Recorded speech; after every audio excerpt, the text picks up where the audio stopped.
Heavenly Father, today we put on the full armor to protect us against attack. We put on the belt of truth to protect against lies and deception. We put on the breastplate of righteousness to protect our hearts from the temptations. We put the gospel of peace on our feet to walk in your light, peace, and freedom with the Holy Spirit. We rebuke anxious thoughts. We take up your shield of faith for protection to block and destroy all the darts and threats thrown at us by the enemy. We put on the helmet of salvation to cover our minds and thoughts, reminding us that we are children of a mighty King. We are forgiven, set free, saved by the blood of Jesus. We take up the sword of the Spirit, your living word, that has the power to demolish strongholds and is sharper than any double-edged sword. We come to you, Lord, in prayer daily. In Jesus' mighty name we pray. Amen.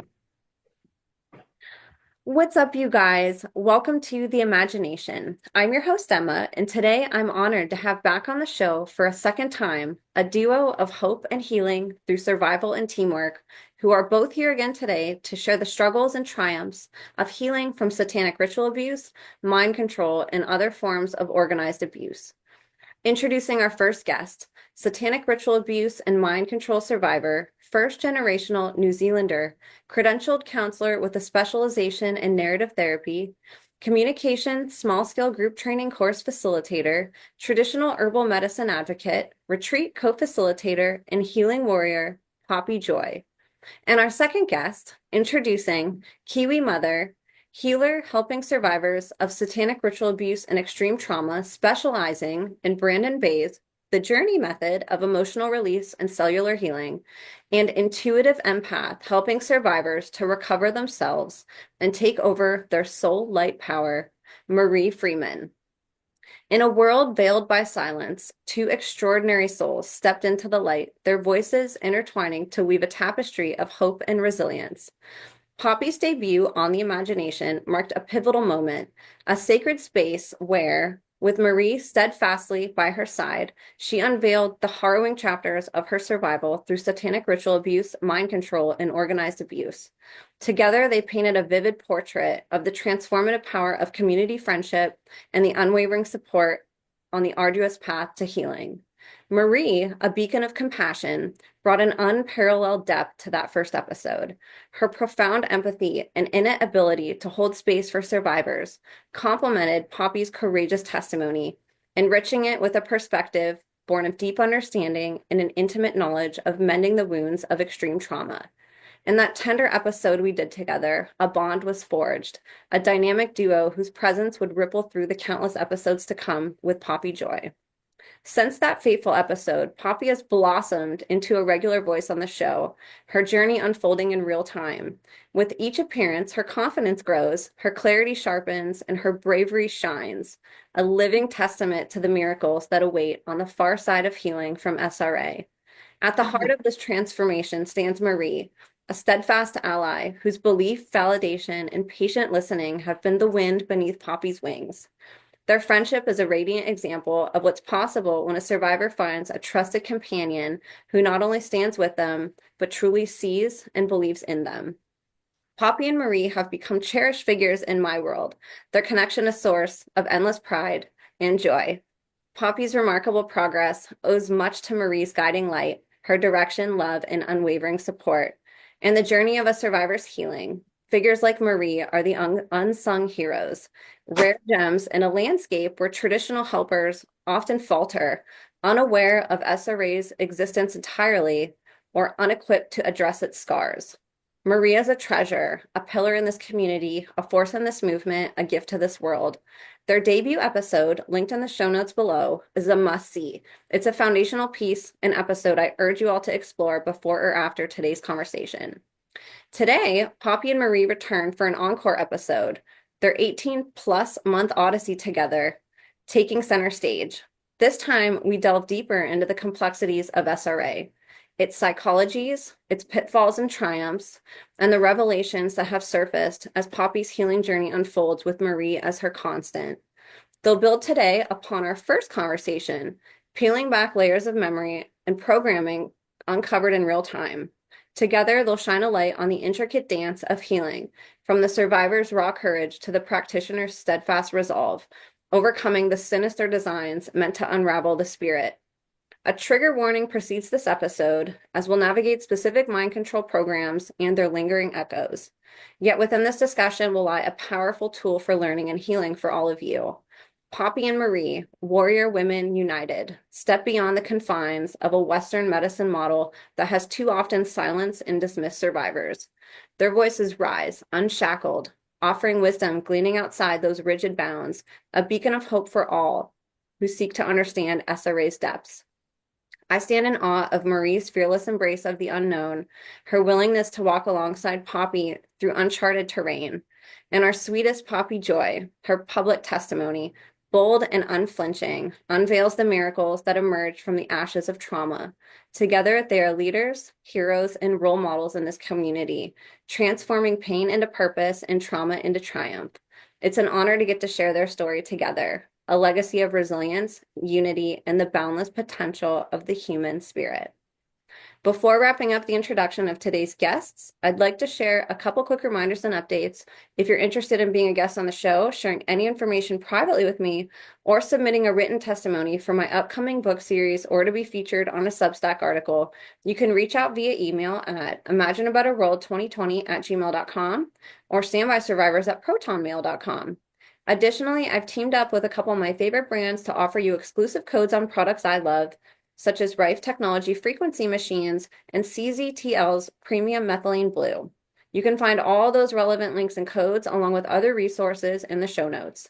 Your support across all platforms is greatly appreciated, especially as I've had to shift to mostly alternative streaming platforms such as Rumble and X following the termination of my former YouTube channel.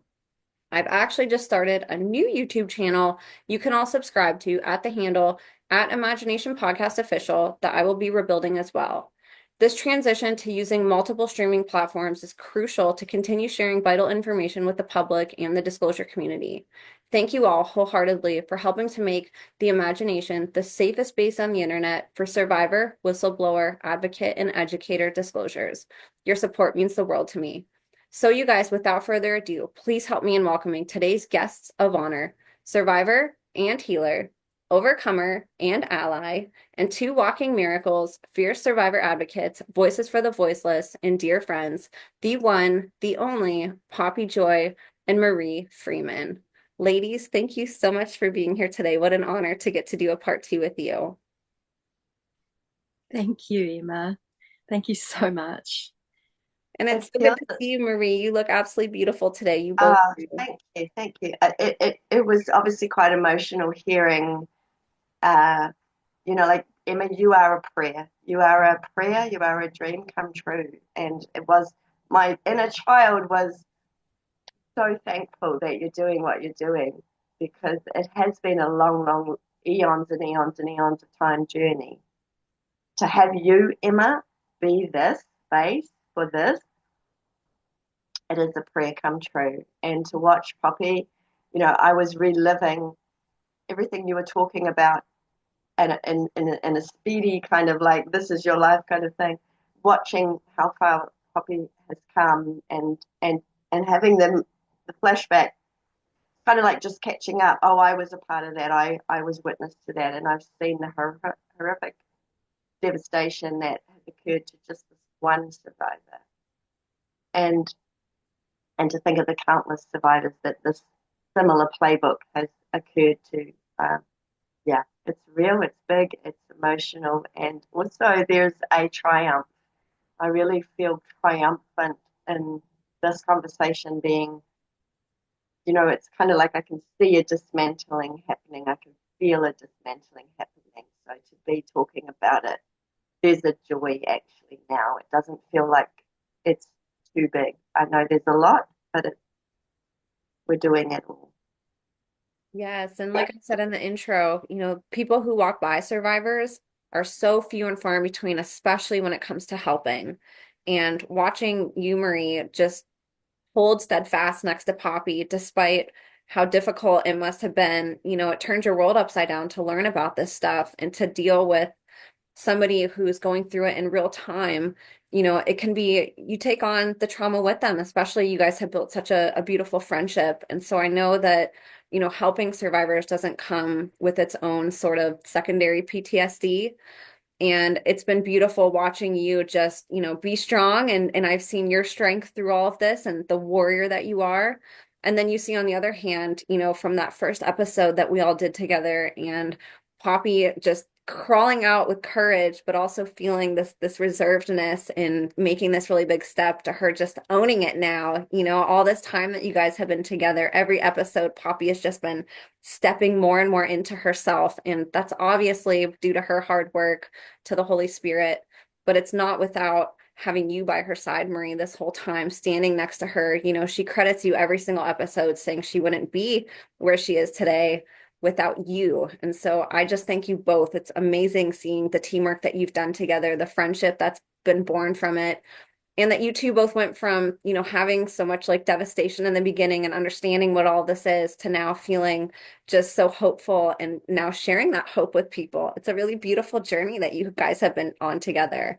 And I want to dive, I know we have a lot to cover today, but since it has been a little while since you've come on, I wanted to ask Poppy to maybe just share how she came across you, Marie, and to talk a little bit about your journey together in this healing. Thank you. Yeah. I actually met Marie because I've been doing reporting on the Mayan calendar energies for some years, and I was down. I was trying to look after my mum. I was down in her area, and and she just sent a message one day and said she'd love to meet me, and I went, like, well, I'm only like 20 minutes, half an hour away, and we met, and I went out to her place that you're still in now, and it was lovely. We went for a walk. We had a little bee encounter. We just connected so well. I connected with her then husband over abuse type stuff as well. And, like, I was a person who just didn't trust people, but it was just natural to trust Marie. And I think we kind of left, and I think she kind of said, we've got stuff to do together in the future. Can you remember that? Yeah, I saw it all. I saw probably Emma. Yeah, yeah. And this was quite a long time ago, and I had forgotten, but when the memories were just absolutely bubbling and percolating in me, and I was getting triggered left, right, and center, and I'd had a really challenging experience with a therapist abuse, and I actually literally felt like I was dying. And a couple of times I had just got in touch with Marie, and was like, an emergency calls, like, I don't, da da da. And Marie was like, I can help you, but I wasn't quite ready. And then finally one day I was just so desperate, and I knew that I wasn't going to survive actually without some kind of assistance, but I didn't know what it was. And I just rang Marie in quite a panic, and she just really looked me in the eyes and she said, Poppy, I can help you. And I really connected, and I really saw it. And then she started me off on journey therapies. And that was 18 months ago. The first session was actually on Halloween, which was really interesting. And no mistake about that. And that was when I went into the first big main memory that I had. Can I just say about that Halloween, Poppy, because I think that was amazing that we did start on Halloween, and we almost realized after that first journey session that this is about energy and energy trapped inside you. And so in that first Halloween, what was rippling out of you to the whole world was energy that had transformed. It had immediately alchemized. Yes. And that made me say, okay, reminded me that anything that's done can be undone. So Yeah. that was a really significant realization after that at Halloween. It was like, oh no, this is going to stop. This done. It's done on ritual date. It can all be Yeah. undone. It can all be undone. And better than undone, it can be alchemized and Mm. transformed and eradicated. Yes, and that is the key. Yeah, so like that first one that we had, because I was held, I was supported, and Marie also has quite a gift, and I also used to do journey therapies when I was a retreat facilitator, and often you'll see the memory of the other person, and she sees the memory that I'm going through as I go, and it's a real amazing empathic gift, which made me feel very, very safe. And like that first one, I got to see this weird shaped knife that was used, and then that linked me back to the Gregorian calendar and the Cronus, and it was like that was the gift, that was the shape of the knife that Cronus uses to sacrifice, and the images and all of this, and then all things were happening, and then it was probably fairly early in, all the Masonic stuff started to come up, so I didn't realize that it was Masonic abuse until I started to see the patterning, the dogs, and I just saw a picture of dogs that looked like the ones that were in the ritual, the closest that I had seen, and they look a bit like that, except they have smaller ears, and they're very unusual looking dogs, and maybe a little bit longer body. And then when I saw this, these are actually a breed of dog that go back 5,000 years into Mexico, and the ancient Mesoamerican among the Aztecs. So, they found them underground. Interesting. Anyway, I just thought, well, that's interesting, but that's the closest, the picture of the dogs, because maybe other people will be able to resonate with that because they weren't normal. Yeah, so all of these things started to be revealed, and I didn't want to look at other survivors' accounts. In fact, I was quite afraid of them, and I even got really triggered by Jeanette and Gloria, and I was trying was to send Poppy defensive. videos, weren't I? I was trying to send Poppy videos to reassure her that she wasn't alone, but it was actually amazing that you didn't look at anybody else's testimony because it organically started to come out of you.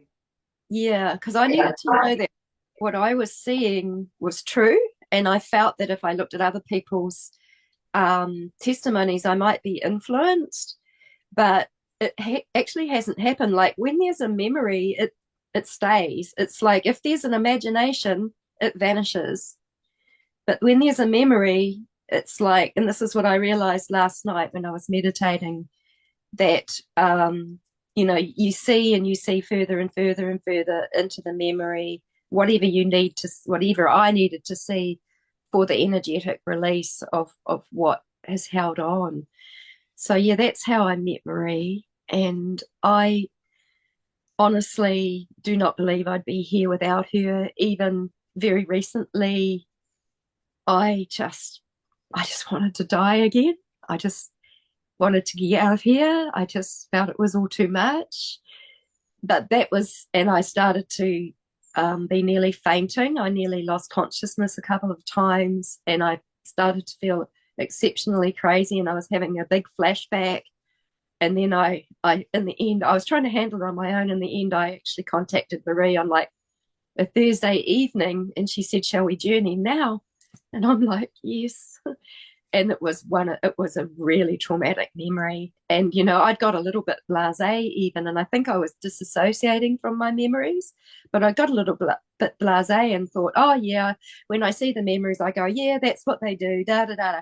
No, it's not. I mean, it was like that happened a couple of times, but this time no, this was just like like they don't get any easier to see, let's put it that way. And there's mechanisms that we have in the body that only will allow a memory to come up when it's due.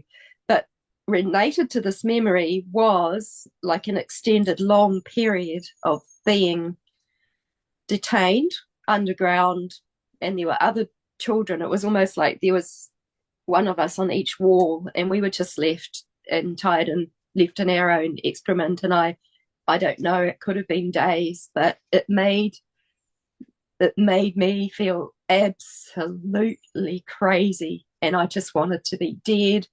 And I felt that there was a bit of passing out and coming to, and this kind of thing. So those kind of memories or things can actually come up in our real life.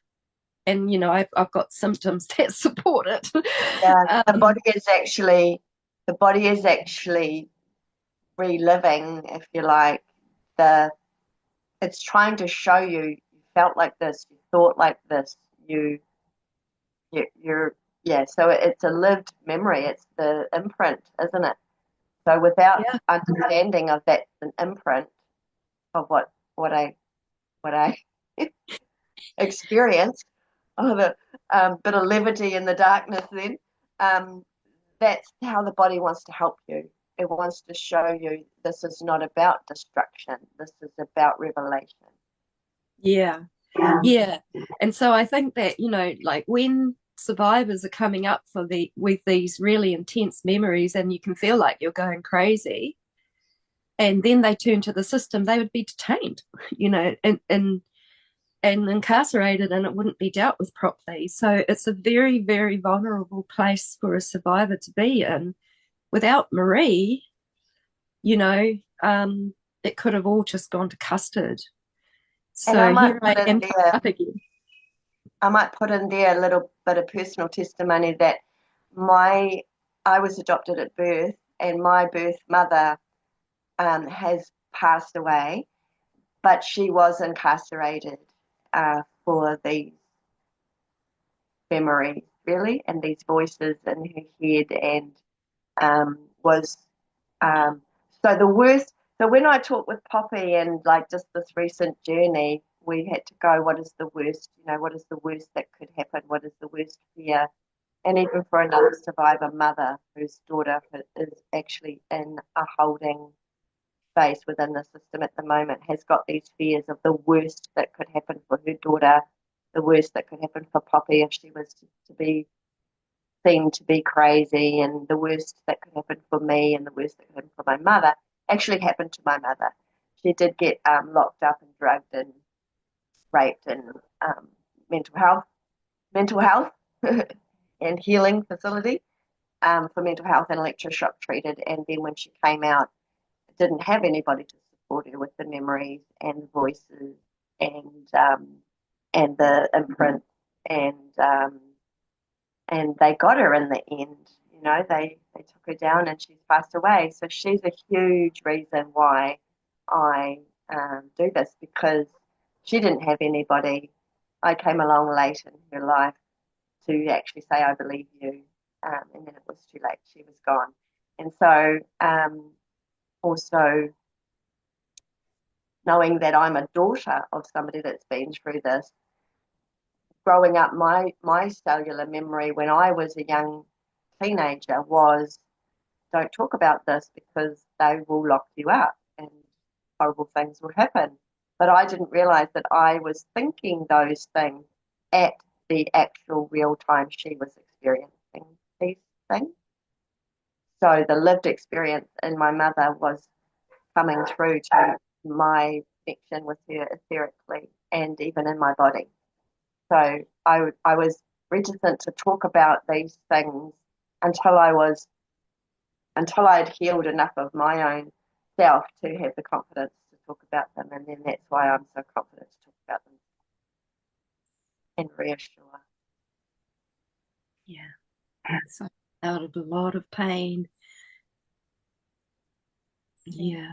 And that's so important what you said, because that's obviously one of the biggest controversies about this is people wanting to gaslight survivors and say, how do you know it's not an implanted memory? How do you know that that's real? How do you know that that's not fake? you can tell when a memory is real versus if you have, say, a dream or something.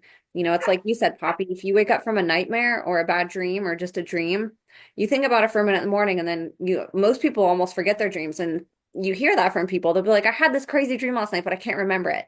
Well, a memory is not like that. Like a memory is something that your body holds on to, like Marie was saying, and your body remembers that. The body keeps the score. And, when those parts come out and want to show you what they went through, it literally is, you hear from survivor after survivor that it's literally like the world in front of them disappears and they're thrown back into that moment that part experienced. You relive it all over again. Your body feels the pain where it felt the pain.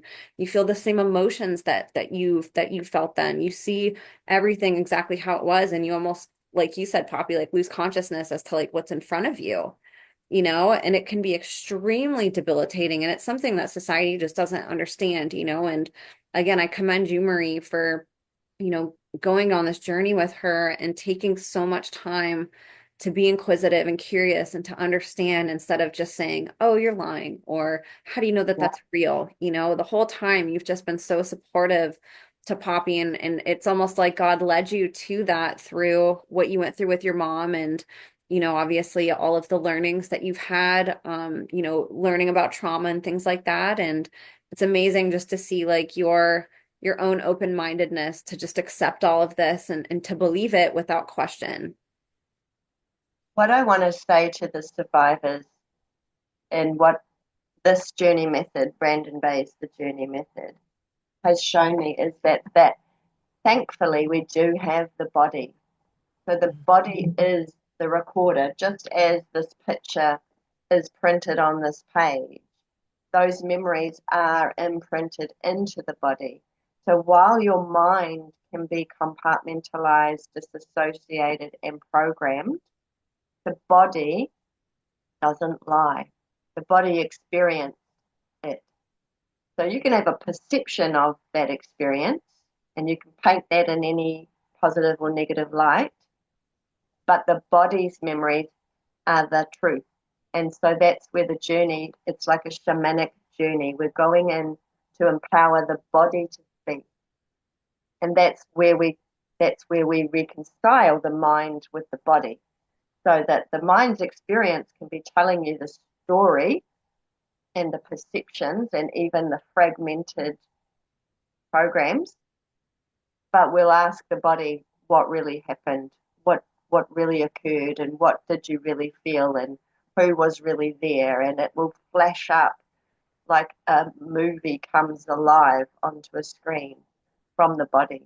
So it's actually a gift to when you come into it to go, I'm jumbled up, but I do have a memory, a lived experience in my body, and that trust and that faith. And for a lot of survivors, the body was the last place they want to live in because that's where the pain is, and that's the courage it takes to go down and come from outer body into body and become embodied, and to be feeling safe enough to sit in the pain and have the feeling that the pain won't make you take your life, or it won't make you disassociate, or it won't make you want to avoid and jump straight back out. So it does take that courage for somebody or yourself to hold you in the body, and then be curious to ask the body, okay, body, because remember I look like an adult, but I still have the body of my baby, my child, my adolescent. Every age is here. This is the living library of you, and even the soul will say there's more after this age, tomorrow, the next day, another 10 years. It's still all here and available. And so this method is the only method I've ever found that can give you access to the library like this. Would you say, Poppy? Absolutely. Absolutely. It's all in the body. And the way that Marie guides, like it can feel quite harsh because you have to empty, you have to get in touch. And I found it very, very hard. I was trained not to look at that. I was trained not to let my emotions out. I was trained to put on a happy face and go out there and just keep on keeping on. My mother used to always say, keep on keeping on. And so to empty that charge of everything, once you discover it and find it, of what needs to be forgiven, has been such, I needed masses and masses and masses of encouragement to do that. And I've only just been able to really give my permission. Well, like, it's actually happening that I can actually cry on my own, like for 2 days if I need to, and feel that relief, and let that, and that's happened. Like, I think last week I had a couple of big cry days where I just cried and cried and cried, and I even went into town to do the laundromat, and I kept going back to my van, and it's just like go and sit in there and cry a little bit longer. And it was just, actually, partly that was the grief of when I had the heart attack. There was no one to look after me, and my daughter wasn't well enough, and she would be the one that would. She's, the one that could normally, but she was sick. And so I came home with cellulitis turning into sepsis from the hematoma that I'd had from the when they look into your heart. And I couldn't use my arm. I was very paralyzed. I just had a heart attack, and I come back to my house. My cat, thankfully my cat was here. But, like, I ended up just grieving and grieving and grieving that I was so isolated by life that it just felt like no one cared enough about me, that I didn't have enough care about me to do that. I know that if Marie and I were close, she would be there every day, just as she was there every day online when I was in hospital, when I had that heart attack. And she has been there every day for her beautiful friend who she's now working with, when she ended up in hospital and had to go I slept on the floor. Actually, that's an interesting story, but Adele and I can share that. Yeah. Poppy, I just wanted to remind, because we're so much is coming into Poppy and I realization wise as you empty. So you talk about emptying. So if you can think of it like this, if the body is the recorder of all the pictures and all the words that have gone in and all the unspoken words that couldn't come out, and then all of the feeling, so with all the chemistry. And the journey will ask you to go into a holding area of the body. So, for example, where is it tight? Where is the body talking to us in sensation? Where it might have gone all tight around the throat, or you might have had an ache in the head. Okay, we'll go there. So the body is trying to communicate and talk to us. So we'll go there. And then we begin to unpack. Okay, before we even get to memory, what is the feeling here? And so what we're trying to do is just pull layers of layers off of the memory so we can see the picture.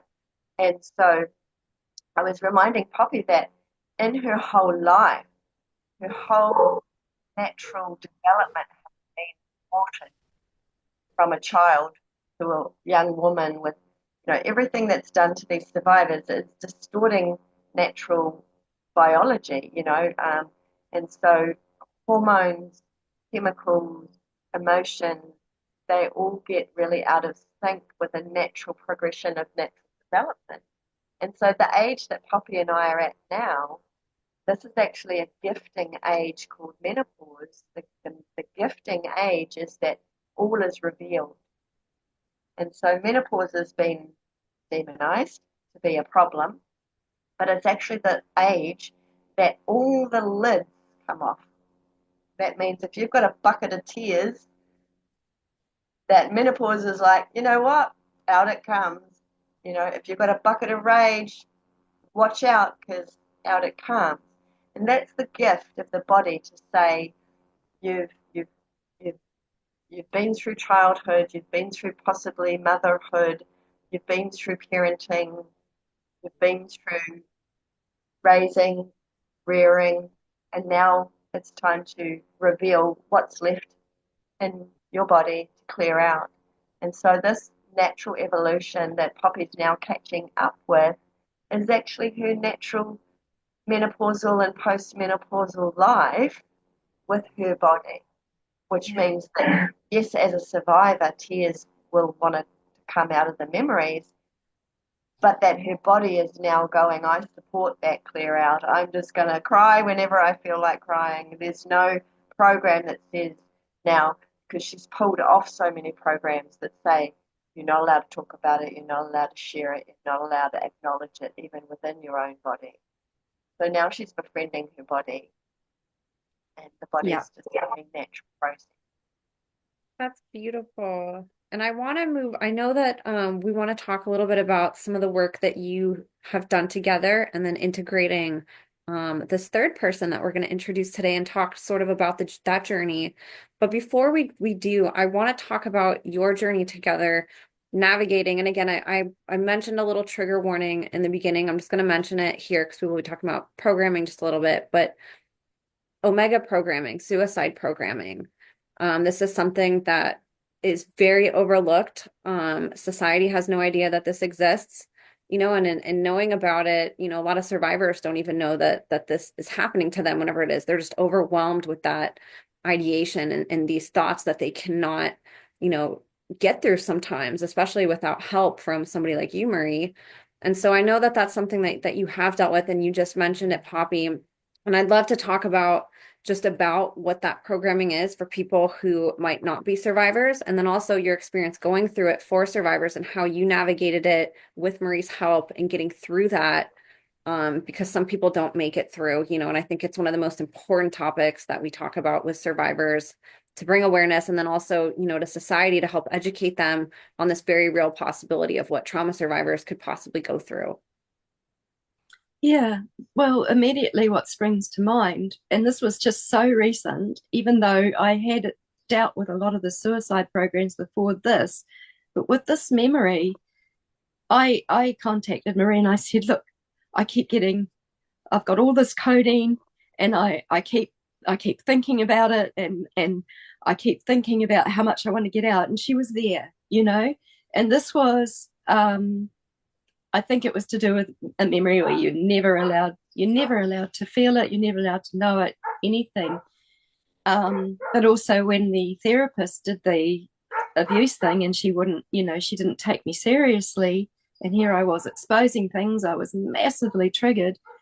That was the closest I came to suicide in that moment. I had it planned, it was all easy, it even felt kind of romantic. It even felt like I'll just give myself to the river. I've had enough. The suffering's too much. And it's all okay. I was talking myself into it. And I thought the only one that I've got to is my daughter, who would be devastated. But yeah, she's well supported. I went through all of that until the therapist came out and started screaming at me from the doorstep.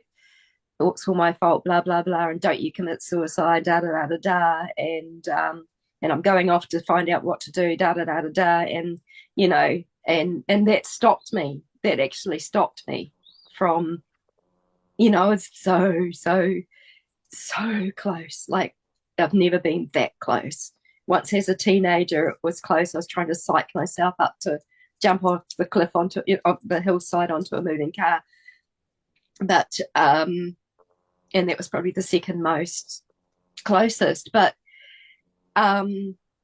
Like what the program is, that as soon as you start to talk about it, then you're going to want to take your life, and there'll be just these massive barrage of parts and voices that are almost convincing you. Like it was, and so like I'm just so grateful that I have had a life of yoga and meditation for a very, very, very long time to discern what voice is what, and it's like that's not my voice. Or and with Marie's guidance, I was able to find out it's a part that's screaming, it's a part that's angry, it's a part that's raging, it's a part that's defending, it's a part that's trying to look out for me, but also the having the programs lifted off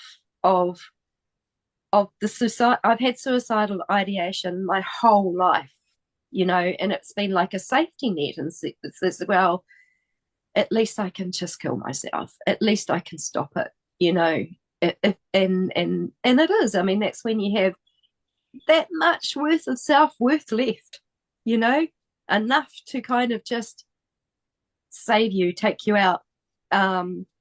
So that's really big. And then of course if I had felt any crazier with the last memory that was coming up, it was like the flashback just kept coming up. I couldn't get away from it. If I'd gone and been honest in the mental health system, that would have been seen as you're a danger to yourself, and we have to, and that's what they literally seem to have wanted for me, is because I have spoken up. I'm really delighted at how many people looked at one of the videos on Rumble. I think it was, the last time I looked, it was 66,000, and that was the real Masonic exposure. And I think, yes, we have got this out there, like people are listening to this, even if probably a lot of them were Masons, whatever. But, they've wanted me to stop. They've done everything, because I could see what used to come into my field, which is now highly, highly protected, which will come in when we talk about Adele.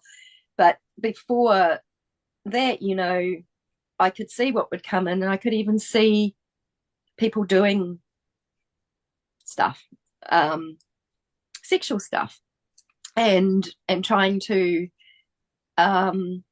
still spellbind me or whatever. It was all crazy stuff. And this was actually a literal person who was the one who had tried to say that his diagnosis for me would be drug-induced psychosis. And I just think, wow, I probably was up against a real Mason, maybe not, Yeah, and they are the people in society that are the psychiatrists, the doctors, the judges, the dentists, they are the ones that are wielding the power and holding the status quo. So let me it's share so a little bit on yes. top. I'll go back to the topic of the suicide program, because having the awareness of watching you for 18 months, and having the awareness of my life, and having the correlation with my mother and other survivors, I've seen a bigger picture. And I've also been in communication with Jesus Christ and my soul source, and Heavenly Father. So the picture that got revealed to me, having to hold space for all of this as you navigate through these programs, shows me, and also listening to other survivors, I highly, highly recommend all survivors to look at Jessie Zebotar, Zebotar. She is a whistleblower right now, but she is the most formally educated child survivor that I've ever met, and I also prayed for to be educated on. She was trained to be one of the mothers of darkness that would carry over the continued education generations ongoing. So she's on Aquarius Rising Africa. I'd love you to have a conversation with her too, Emma. That would be incredible. But the education that comes from MK Ultra,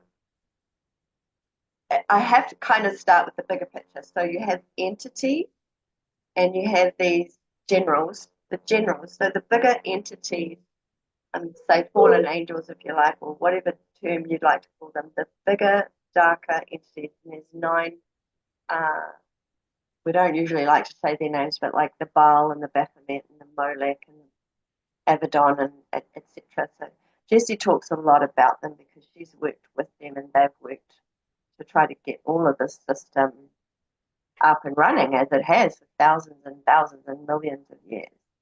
So we have those principalities that will then assign smaller generals to take care of 4 quadrants on the planet, And in those quadrants, you as a survivor will fall in one of those 4 quadrants of the earth.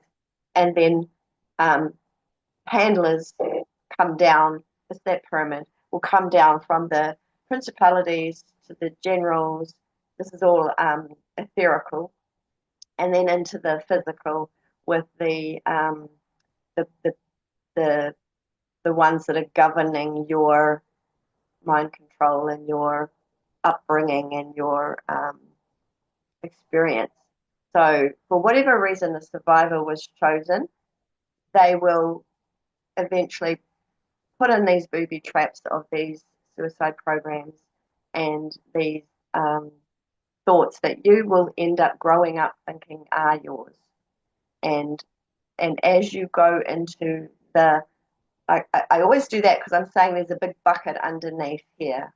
Okay, this is the bucket of truth that's in the body, and that's the lid. And so in your mind, you'll have all these parts that Poppy talks about, the parts that are compartmentalized, and in the body that will look like buckets that you will access when a program is activated. And so in some of these bottom of the buckets, if you're going to get down to revealing and healing, the bottom of the bucket will quite often have a suicide program in it, all the buckets, because that's a fail safe. That is implemented, and like I say, you get down to some really big emotions with some people, and then this surrender or this give up or what's the point or it's too much or um, it's hopeless and helpless. So when you're down to hopeless and helpless in your emotional bucket, you've been through the surface layer of anger and rage and frustration and self-pity of how could this happen to me, and what's the point, and you're getting right down into helpless and hopeless and nobody's there to care for me. Then up will come this, just take your life, just go. You'll be a lot freer, so you do start to see it as a that would be such a relief. Okay. And so that program on its own, whether it's implanted in you or whether it has come from the body that's exhausted, that just says, I would rather be out of this than try to recover and heal from this minefield of confusion. So I think a natural human does have this kind of surrender moment, this give up moment. I don't know that if you were a baby or a child, you will be having that naturally.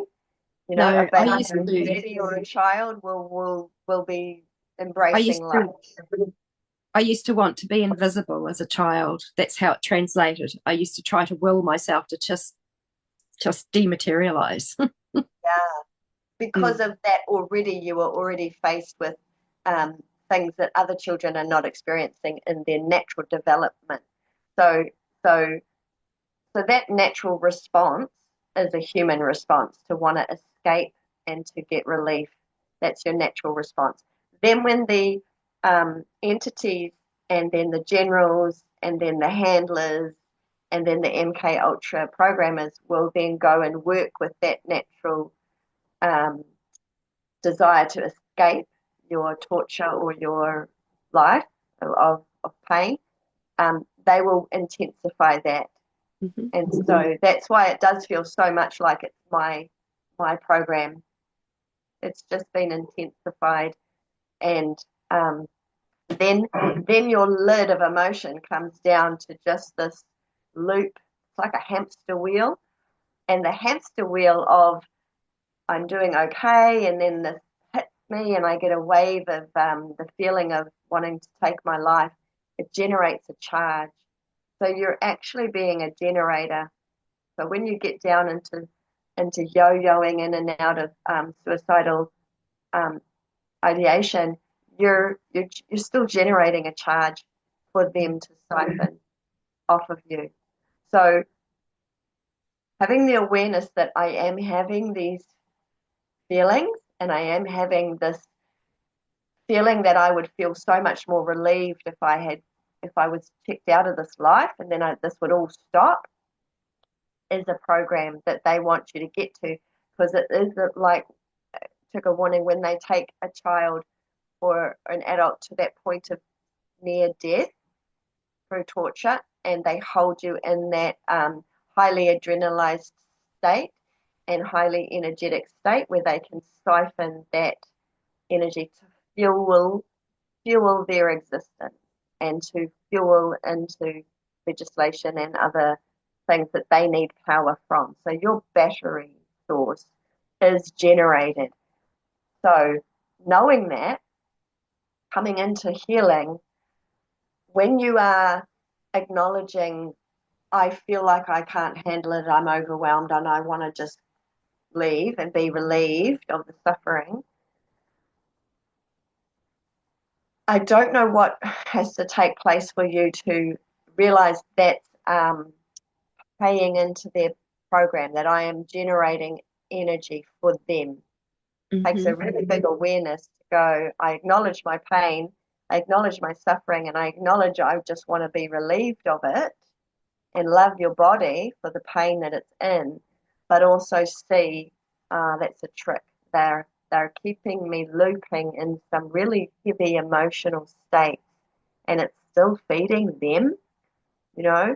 And so if I'm to take my power back and to heal my own suicidal feelings, I need to come to look at it as, okay, how can I not generate energy for them anymore?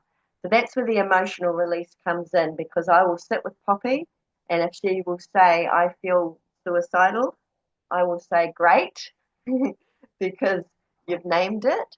And then, okay, what is the emotion? So suicidal is a term, but it has a loaded bunch of emotion in it. So if we have a campfire and we put our campfire in unconditional love, and we start naming the emotions in that bucket of suicidal tendency, we are going to discharge the emotion out of that bucket, not send that emotion to an entity that's siphoning our pain and our suffering. But we are going to, with our power, put it into, we've now, in communication with Jesus Christ, put it into it's almost like a furnace. So the furnace will obliterate and transform energy. It's an alchemical process. It will not be the same energy when you put it in that comes out. Okay, that's the transformative fire of of Jesus Christ, of love, of however you term the healing transformation that occurs. It's energy. So Poppy will be saying, I feel like giving up, I feel exhausted, I feel all of these emotions, I feel rage, I feel helpless, I feel hopeless, etc. And when that starts to purge out and pour into the fire, it begins to transform. And so you're taking your power and you're discharging the charge of torture and pain and suffering, and you're transforming it. So this is literally the powerful transformation that occurs. And that was sitting in a bunch of cells. It was sitting in your heart, it was sitting in your mind, in your brain, in your body.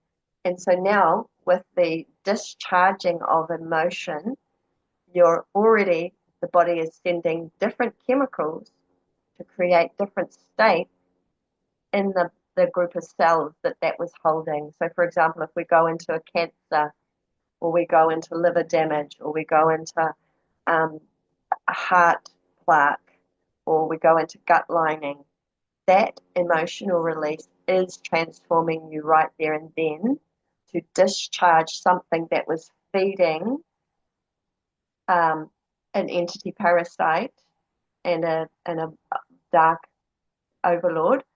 Now we're starving that dark overlord, and we're pulling that energy away, recognizing that we've been in a program or that it has been a program put on us.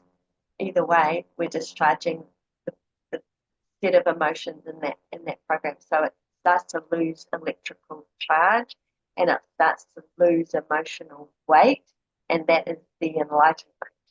The lightening off of your body and mind.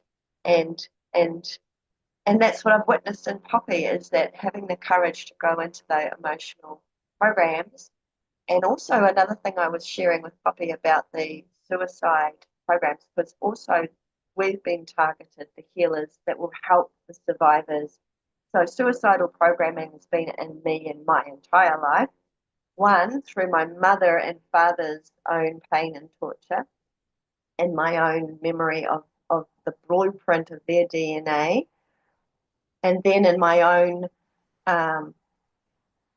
set of what I thought were my own set of feelings growing up through more so teenage and sort of puberty, when you get those self-worth, trying to figure out if anybody that cares about you or loves you, and you get into the darker side of your own teenager.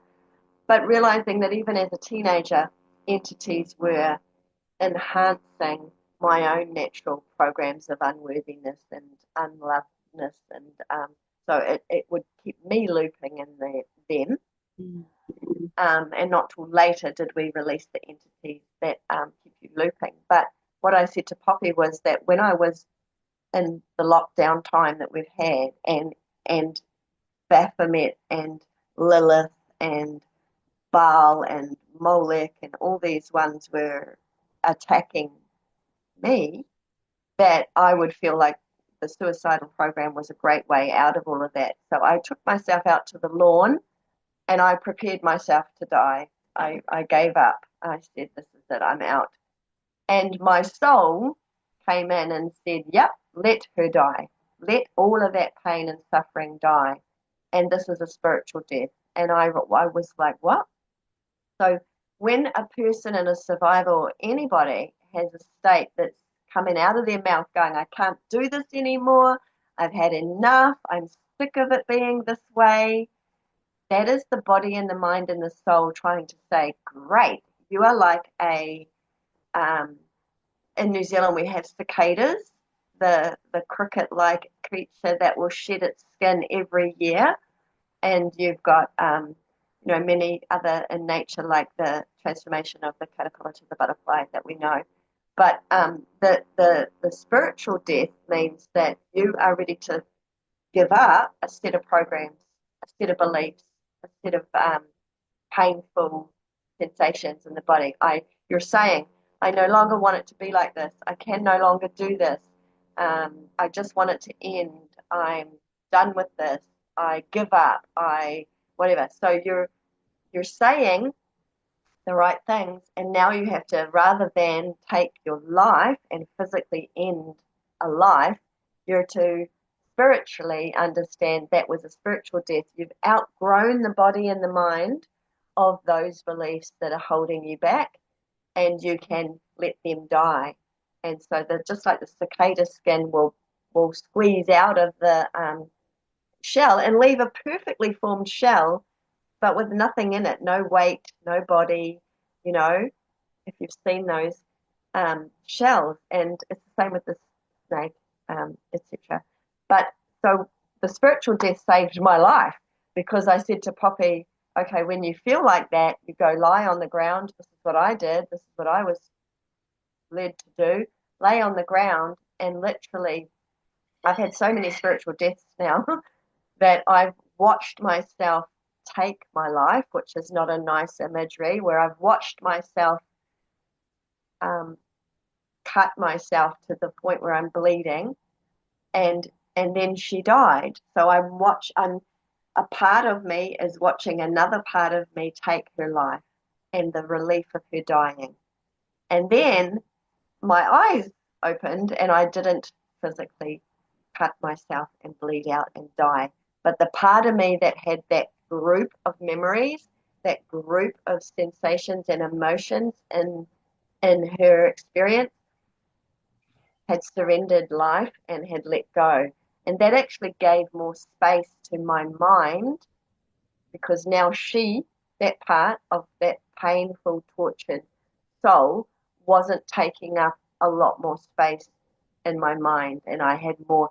So the spiritual death is actually spoken of in many cultures, and it's kind of been ignored because it works, and it saves your life, and that you have the spiritual death. So even I said to Poppy, okay, like, write your eulogy, you know, write your eulogy as if as the present day you is mourning the younger you that's been through all of that horrific life experience.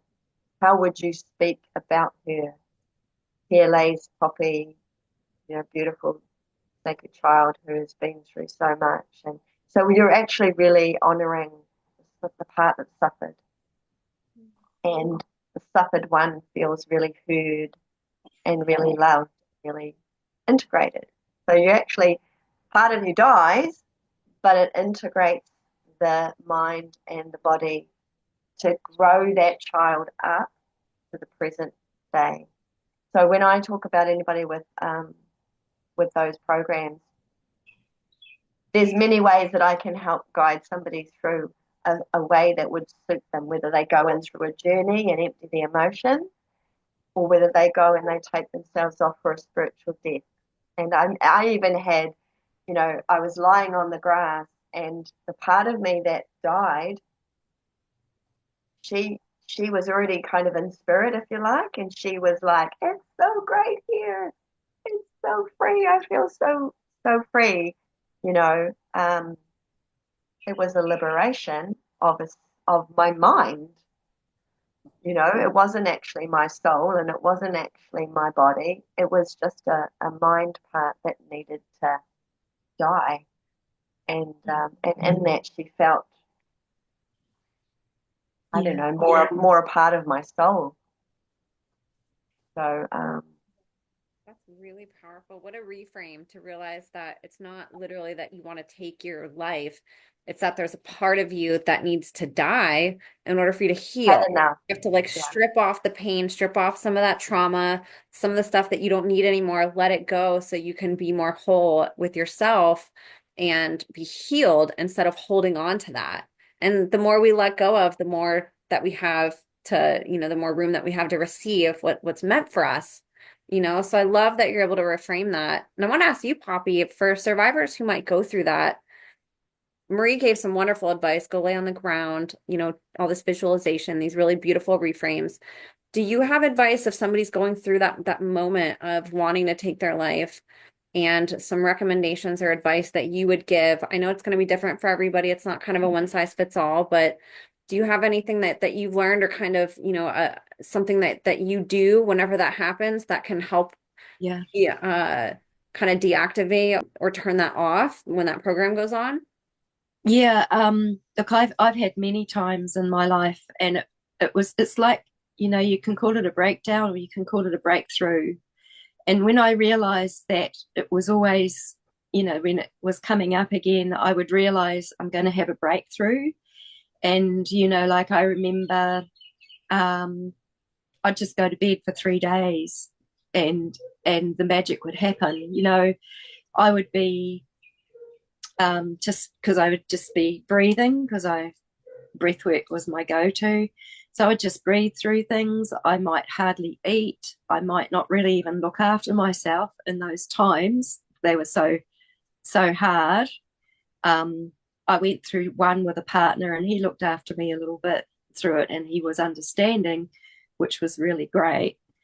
But yeah, it might take 3 days, and it's always like, it's faster now that I've met Marie, and I can go through it faster. But this was before I had these memories. I was having other things, and I would just sit and be and breathe, and like I'd feel like I was in hell.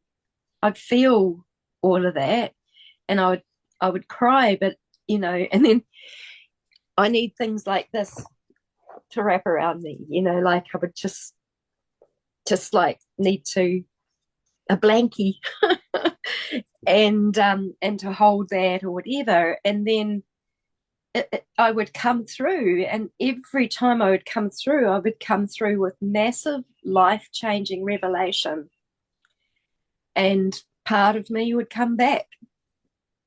So what was dying was making way for what was really wanting to live. So I realized it's actually when I had a professor who wanted me to do a master's on suicide, I was thinking about it. But when I went through it, I just realized it's not that I really wanted to die. I actually wanted to live. So it's actually like this last little piece of your self-worth is like, it can be dangerous because it can be so too easy to go further if you're not aware. But knowing that, because I've been through it so many times now, that there was always something, a revelation or something to be gained from it, and a deep knowing and a deep seeing, and or really like cosmic knowledge. And it really, because I was in the breath, then I was sort of in my being, but I was stuck in the lower dimensions or in the hellish sort of places for most of my life. And it's really, really, really, really, really, really tough. Yeah. And then I did kind of go, like Marie mentioned, the spiritual death stuff to me. And I think when I kind of wrote to you and said, look, if I've lived and I've done so much, and if I died right now, it would be okay. I've done so much. It's a little bit like writing a eulogy, isn't it? But it was really sincere, and it was really, really how I felt about it, and it was really a real part of that process. But I spend a lot of time sitting on the ground, lying on the ground, and being like, I want to go deeply, deeply, deeply into the heart of Mother Earth, and I want to go deeply, deeply, deeply into the heart of Father Sky or Heavenly Father. And from that place where I'm just lying on the ground, which I do a lot of, it actually heals me. And it's part of my healing right now. Yeah, I come through and I gain clarity, and I still need hours of meditation every day. I haven't been able to do yoga every day, but I've been able to do a bit more. And that also is a very key thing for me to do, is to be really feeling my body and moving it. And as you move your body around, you might hit up against another blockage, another something that needs to be seen or revealed. But since I had the massive big clearings through Adele, what's left over now is the mental. It's the mental things that are left, because I don't have the entities and I don't have the principalities and things on me anymore. They're all gone. My life is radically changed. So they're just that thought that's actually social, it's programming that's left over. I just want to say this because I think we're going to probably talk about Adele, because she has been an incredible part of this recovery for both of us, and she found implants and things with me. I mean, I'll let her talk about it possibly in a future thing, but with me, the technology that was put in me, which is very etheric, was absolutely booby trapped, and so that as soon as you might try to remove what was held around my head, this band, there would just be a flurry of demons, or demonic entities that would come in. And this had happened time and time again. And it was also that every time someone attempted to help me, they would just come in, they would take over. It happened with an astrologer once she got sick, she got taken over. And I went, oh my God, no, she's got, and I said to her, no, something's happened. And she said, no. And the next thing, she started channeling Saturn, which was like Satan. And I was so sick. And her whole advice to me was I had to get off my butt and make money. And here I was I hadn't been able to work for years. And so she started to channel something that had been put on her, because she was part of the team that was helping. I've also got away from astrology and tarot. I realize how Masonic so much of it is now. But so she removed an implant. Since then, stuff's been pouring out of my body. I'll just show you. So a lot's come out of my eye, which Maureen understands that. And so I couldn't even, I've had partial paralysis on the side of my face. I've had bulging. It's like terrible headaches. And even though that looks like something at the moment, this is healing.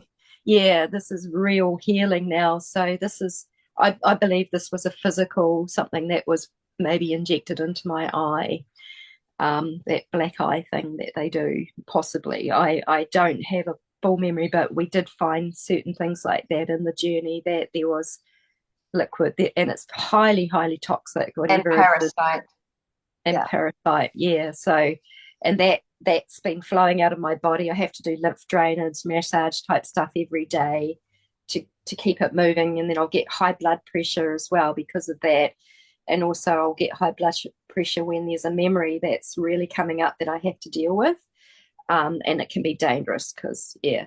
So, yeah, it's sort of all coming down, and it will go down. It goes in through my breast. My breast will get red hot, like with the toxic sort of stuff that's coming Didn't out. you say you could now move both Yeah, eyebrows? yeah. Like I used to be only able to do that, and now I can. It's just starting to come back, and like I can move my face.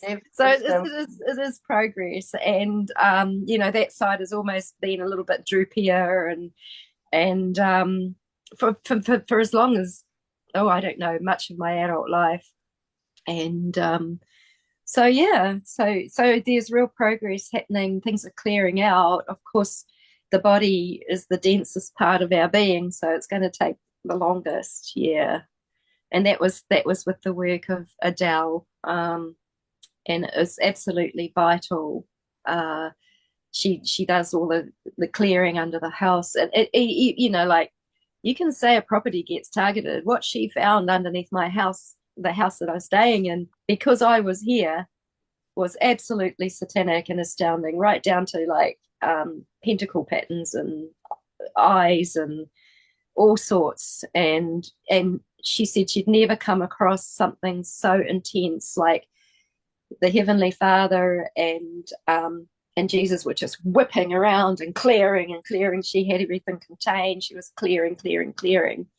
Yeah. And now in my journey therapy, because I always was confused as to, all that I had so much religious confusion, spiritual confusion. There's been so much spiritual abuse. But what I really, really love is that Jesus will appear like a fire dragon, and he'll just be whipping things out, like cleaning things up on our behalf, So I see him as my, one of the most sacred ancestors. Like he's just amazing, and to have that beautiful, beautiful, beautiful connection with the sacrificed ones, Whew. That's a big a conversation I'd like to get into, but I just want to wrap up with the so if somebody was to feel I'm just amazed at what Poppy's done, and I can't wait to get into the next piece of this conversation. But if somebody is feeling, what can I do when I feel those suicidal thoughts come up? You can say, what wants to die? And ask the body. I do that because I'm saying to the body, okay, the body's feeling I want to die. Okay, body, what actually wants to die? And if you sit still and you speak out, you're thinking these thoughts anyway. I hate it here. I feel unsupported. Speak it out. So you're asking the body what wants to die. Now you have to let it come out, the voice, into word, which is God, and put it into the fire, which is God, and let it die. So that's what we would do in the journey, wouldn't it be, Poppy? We'd be like, okay, what wants to die? What wants to be dumped out? What wants to be emptied? What wants to be released? What from this pain? If this pain had words, what would it say? You have to be really, really quiet, so you're not thinking. Even though when the body starts to speak, it's familiar. You're like, oh yeah, I think that, and I thought that, but you're actually giving the voice to the body, and it will say, I've been ugly crying, snot and but once you voice it out, that is dying already. That's not in the body. It's not in the body. It's dead. It's out. So talking is really important, but doing the talk therapy in the way that makes the thing that's holding you suppressed start to purge out will make it die. So there's like less in the bucket. There's less. And okay, you might do it again and again and again, but when you really know that I am releasing it out of my bucket of suicidal tendency, it's less and less and less and less, okay, until the program is rebalanced where it isn't coming up as often. And the entities, when we rebuke them in the way that we fully can, are not suppressing that lid, making you churn and churn and churn and churn on that program. So, but I can talk one-on-one with people if they want to know about that.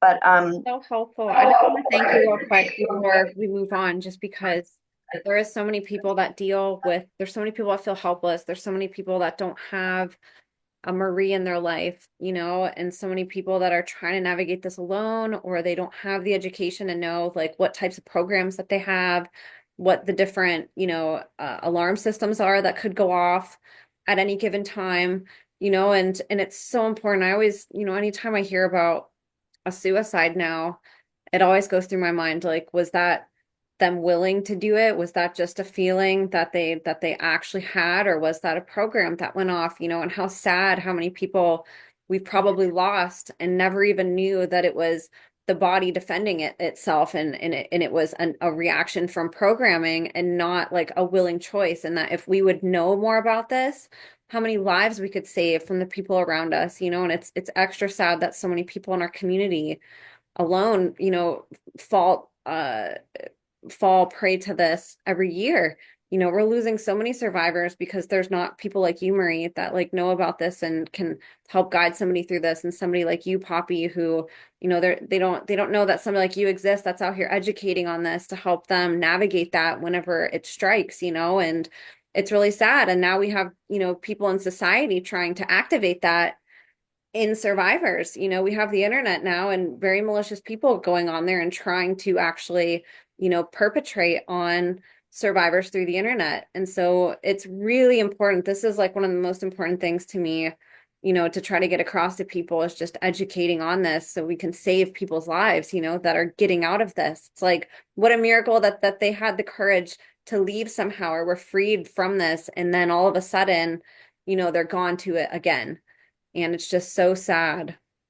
that's just a prayer that's just come up, is that I would happily do a Zoom meeting with anybody that wants to get really resourced on dealing with these feelings that come up. I want everyone to have the tools that they can recognize when they come up and what they can do to have a spiritual death, or to empty the charge of emotion that's sitting under it. Because I've also sat in a funeral of a client in the very, very early days that took his life, and I felt guilty that I hadn't done enough, because he had had strong emotion. And so not to be afraid of strong emotion, but to know that I can, having that person pass away, he has come to me to heal my bucket of guilt and my bucket of shame that I was holding, that I hadn't done enough. And he said, I'm helping so many more people from this side, but also my death needed to be poignant to people in my life that needed to whistleblow, that needed to speak about it, that they wouldn't have spoken about it if I'd have just kept it quiet. But because I'm now gone, they've had to have uncomfortable conversations, and they have had to face that they saw red flags and that they knew things and that they never spoke of. So his passing left a open invitation for people to have uncomfortable conversations that actually led to healing for a community and a family. And me as a practitioner to say I didn't cause his death, but now I'm more resourced to help people through the strong emotions when they feel that they physically could take their life, and to give them the equipment to know how to let a part of them express even the permission that they could want to do that. You know, that they're allowed to even think of that, that they're not going to be unloved by God because just for thinking that. That's beautiful. Thank you for that. Thank you both. And having said that, this, if you're looking for my details on Facebook, that's my image. Can you hold it a little bit closer? Yeah, my intuitive healing is just on Facebook, and that'll be the icon that you'll see time and time again. If you did want to have a free conversation with me, just a free conversation, I welcome anybody on Zoom or WhatsApp or Messenger to have a conversation. I'll get your Facebook and I'll put it in the show notes. So for anybody listening, if that's something that you want to take Marie up on, go into the show notes right now and then just go click the hyperlink in the show notes and it'll take you right to her Facebook page and you guys can connect with her directly on there.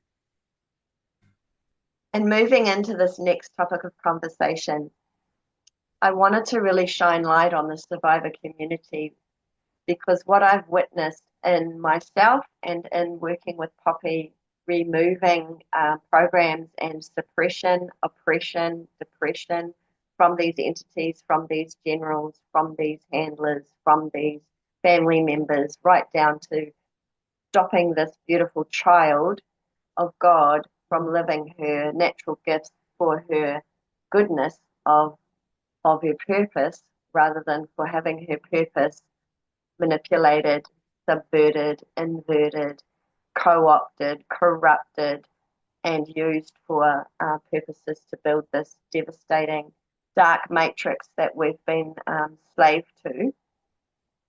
I really want to highlight the survivor community to say that you can know the answers to why was I subject to this? Why me?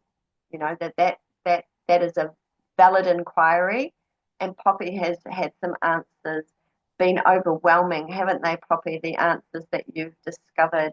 So I might hand over to Poppy as to what she's discovered as to why her, and what has it actually been to do, and then what has it stopped you from doing in your purpose.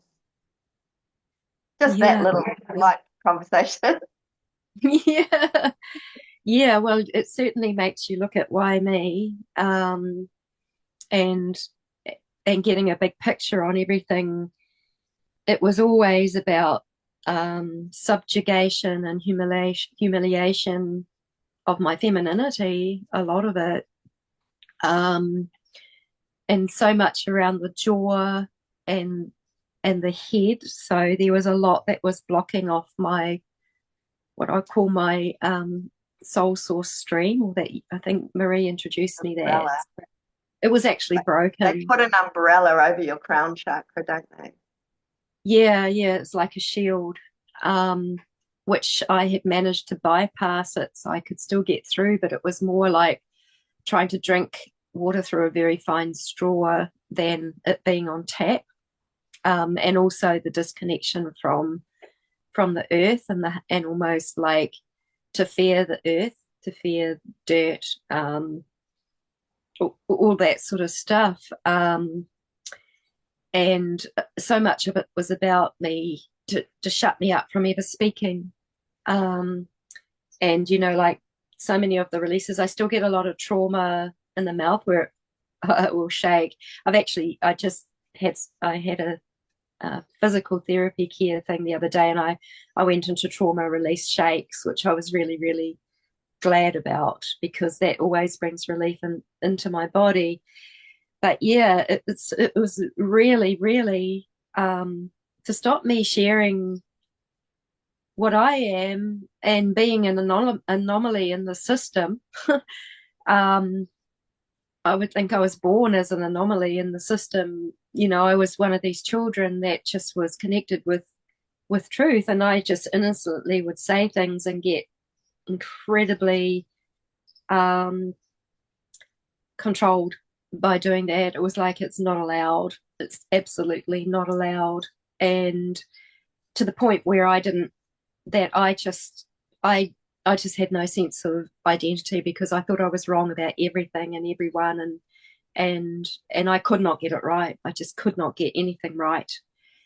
Growing up, even at school, I couldn't, like, it just came up. We had used to have to study current affairs when I was at school, and my gut and everything, it knew that it wasn't, it was out and it wasn't right. But in order to conform, I had to go through all of these motions, of the school programming, even the school programming, that we are trained to listen to the mainstream media, and that it is the authority. And I was born with awareness that it was all messed up, and somehow I was just that kind of person. And one of my daughters is that way too, but she's handled it incredibly well. But she also reckons that I mothered her well in that. So, and accepting her and encouraging her gifts, encouraging her sight, encouraging her truth detector, bullshit radar. so, a lot of us were born with that, and so we have been an incredible threat to those. And because, what's the first thing they do when we're born is they have the blood sample, and they can have access to the DNA. And even like the Mormon church will hold libraries of all of that, which goes right back into the Masonic ritual abuse. So we're all known, like straight off. They can tell anything about us through even our birth timing. Yeah, so I've still yet to really launch forward. And like now at the moment, I'm taking care of the last of all this healing, because I have still been quite limited, mostly to the home. I'm actually starting to get out and about a little bit more. And yeah, but like I have been, yeah. And even like, oh, I know I go all over the place, but that last big memory that I was talking about, the magnetism of being in isolation, that was there, because that was just like, well, you are isolated, no one's feeding you, no one's cleaning up your excrement, no one's coming, and there's crying and there's moaning and a little bit of screaming and the sensing of people going in and out of consciousness. It's like, and that was happening in my life. So this hadn't been dealt with.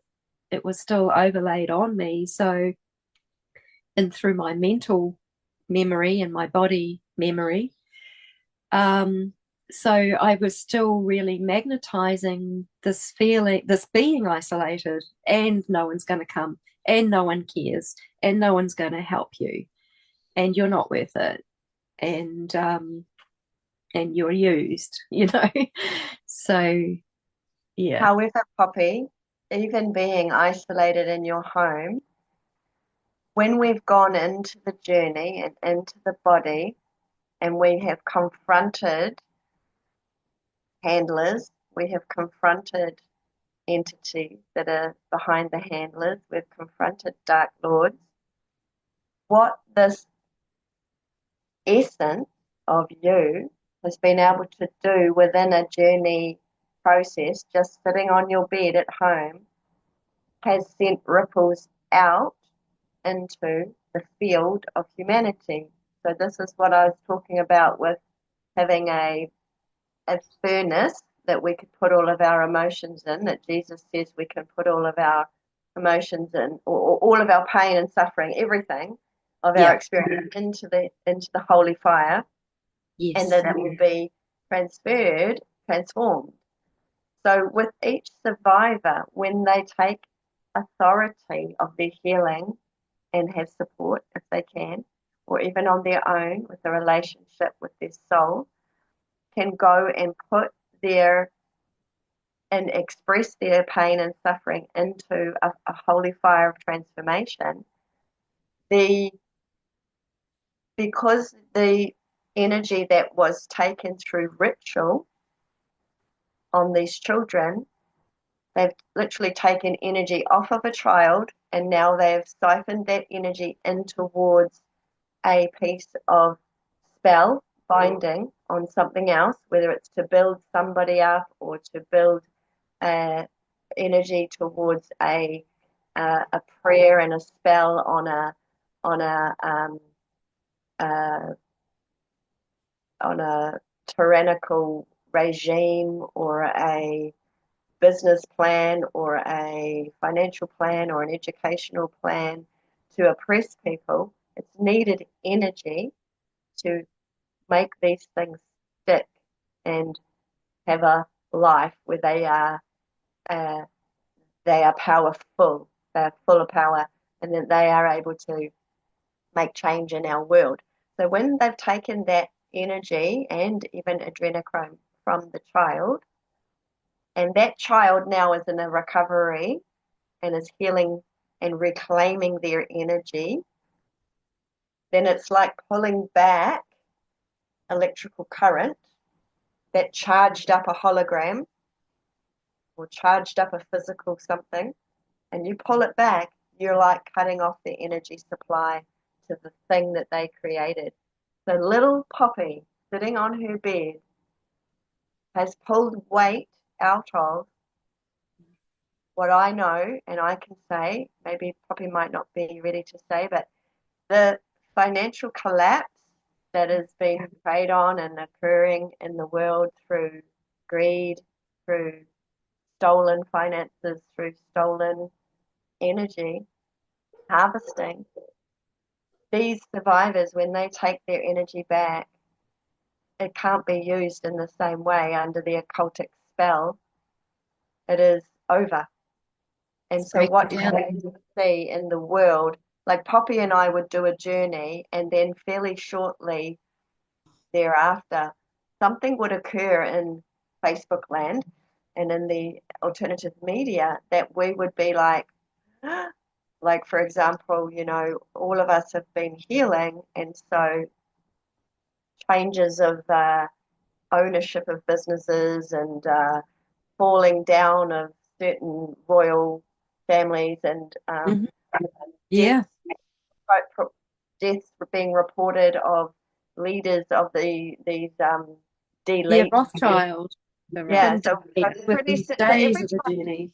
So think of it now. Poppy and I have worked consistently, weekly, fortnightly, monthly. So we've been watching patterns in the world that when Poppy does a journey, or I do a journey, or another survivor that I know is doing a journey, we're pulling the energy back that we may have unwittingly given. It is crumbling. This is how it is. So you as a survivor have given unconsented power, and when you rebuke and reclaim your power, you are pulling down an energetic system of creation, a false, horrible creation.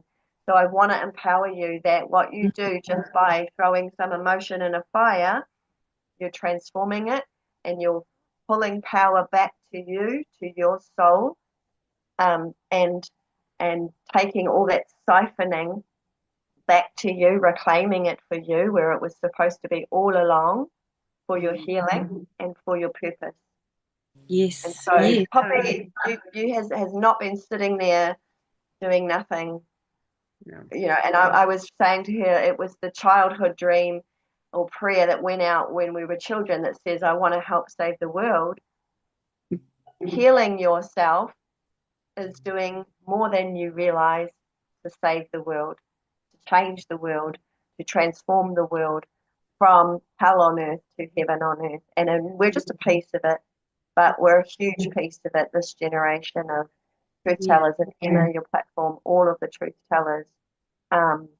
If anybody, like I say, is stuck in the how, I might be able to help shed light on how for you as a survivor can do what Poppy's done, because we've been giggling in the background, Poppy and I, going, did we have something to do with that? Because as she has reclaimed it, and Jesus Christ has also supported and sanctioned it, we have removed power from those that have held children in capture. We have removed power from, and this is not egoic.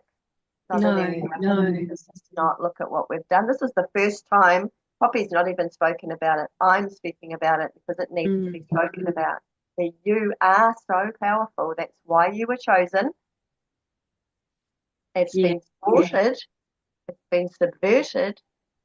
And when you take it back, it crumbles the systems that was created with your power, your soul power.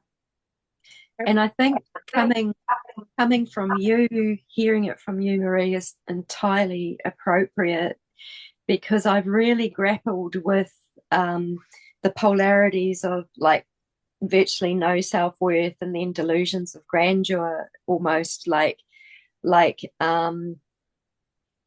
my mother had, which was she thought she was Jesus Christ, so they invert your power to make you think, who are you? You can't do anything, and you're of no value, and you so you pull Poppy syndrome. You get yourself to pull yourself back down, going, I'm nothing, no control, no value, no.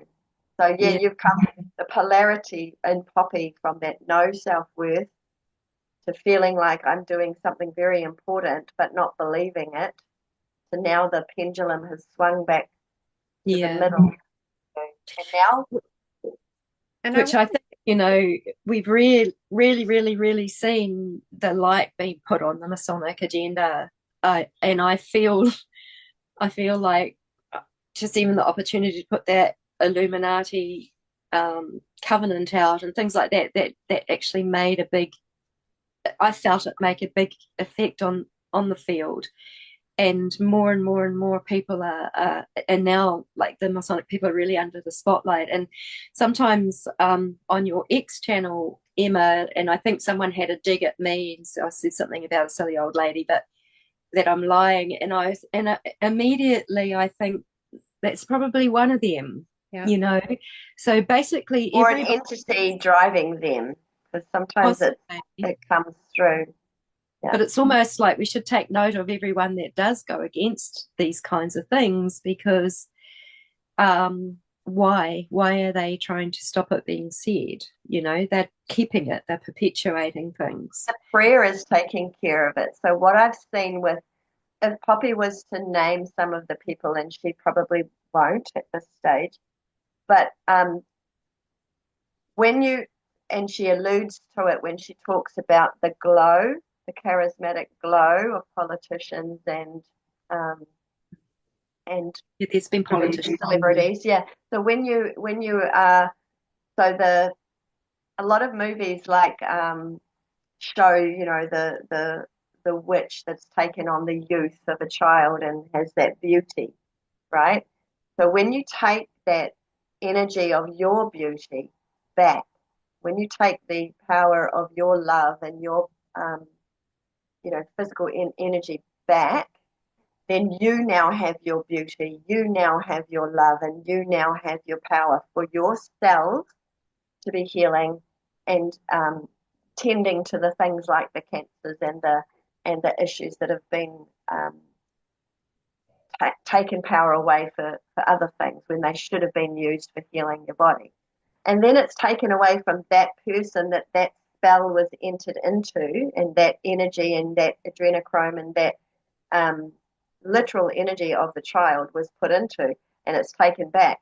Then the ugliness is revealed. And so that is what we're seeing with those, that it's not just adrenochrome supply, it is energy supply, that as healers are reclaiming their energy, and Jesus and others that recognize that there's support for that, it's being drained out of them because they didn't have it to begin with, or they haven't believed it, or they've been had their own youth stolen. So it's kind of a snowball effect of just everybody's trying to steal energy to run this being, but they too, even some of these perpetrators have, and pedophiles have the ability to heal. and I would be open and willing to work with that, because we've also discovered in Poppy's journeys that when she's come to a natural emptying out of the pain, there is this undeniable love, this this this unconditional love that will forgive her perpetrator. Yeah. Um, and that actually sets the soul of that being free in a relationship to her. And so, and I've worked with entities where they've, one of my first journey talks with you was saying that this big scary monster that came to visit me shrunk down and shrunk down and shrunk down because of my love. Um, my unconditional love meant that this horrific thought form that was full of fear, big, full of fear, was able to, because I reduced the fear, and the fear got smaller, and it showed me its true form, which was a little unicorn.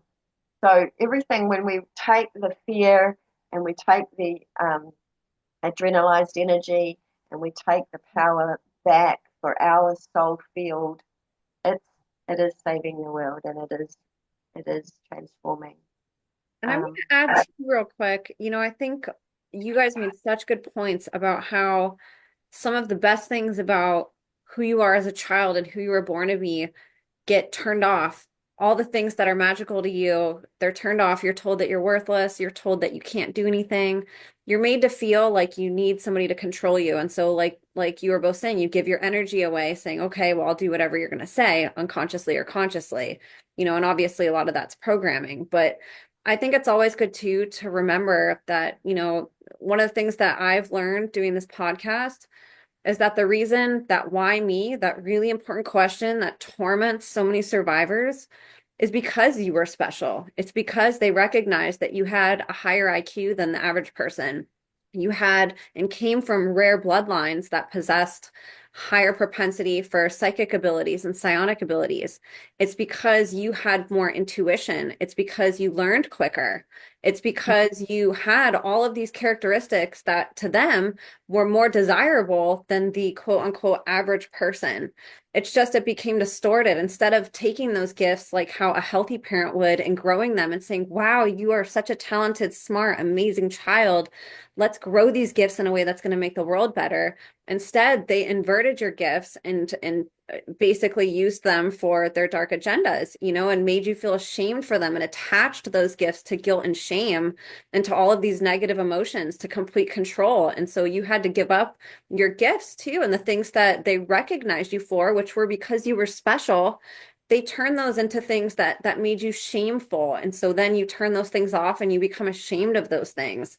And I think it's just so important to recognize that too, that you weren't chosen because you were worthless. Why would they want you if you're worthless? They chose you because they thought you were the most special person in the world that could help fulfill a destiny that nobody else could. And unfortunately, it was a dark one, but it's because you possessed all these gifts that could help them with it, instead of help, because they knew that if they didn't use you for that you would use it against their agenda. And that's why survivors are the biggest threat to what they're doing. That's why they're trying to silence them. That's why they target them. That's why this information they don't want to get out. It's the biggest secret in the world, because they know the power of survivors, and that if survivors take that power back, they cut off the energy and they now use their gifts to create beauty in the world, that it's going to just destroy the entire millennia since biblical times that they have spent building of complete control and having gifts that do not serve the world in a positive way.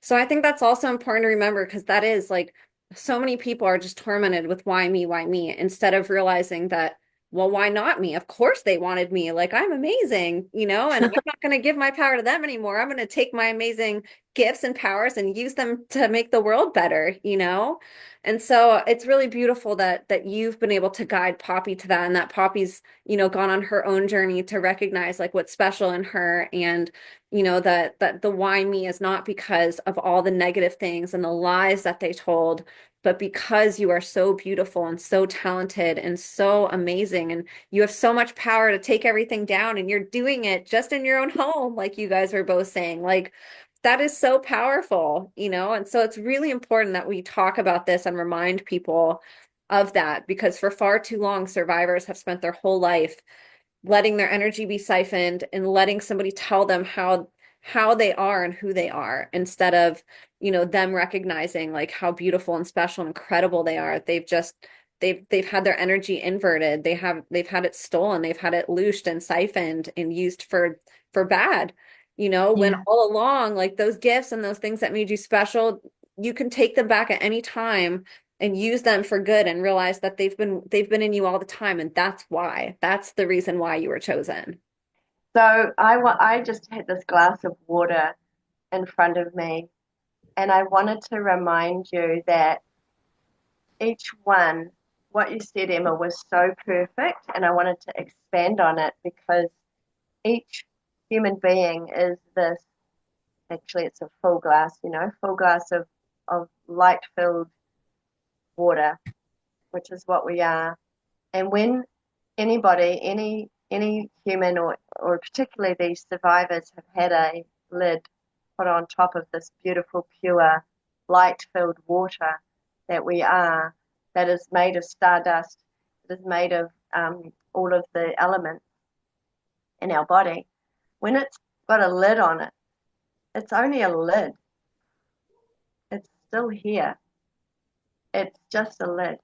And so that's very, very messy to think that you have all these lids on top of your beautiful light-filled energy that's inside you.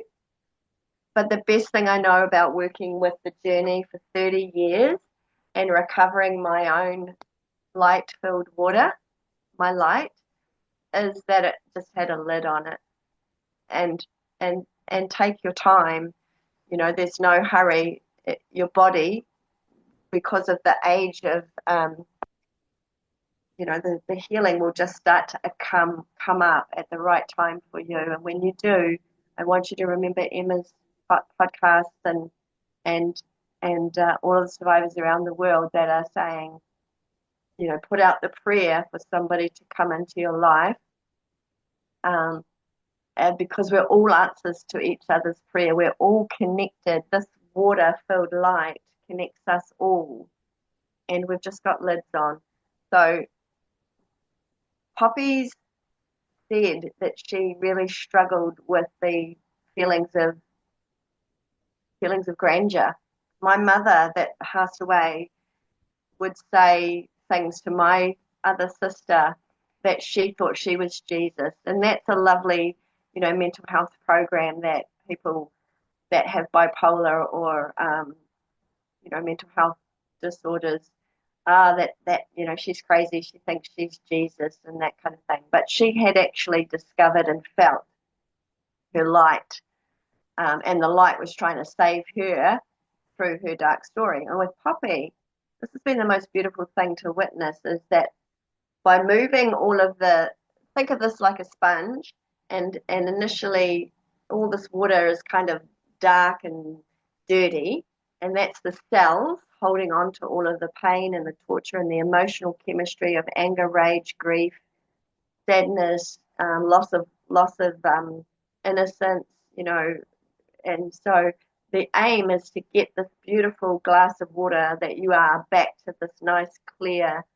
truth. The truth is that on a soul overlay underneath, you are that anyway. It's not that you have to clean yourself to get back to this.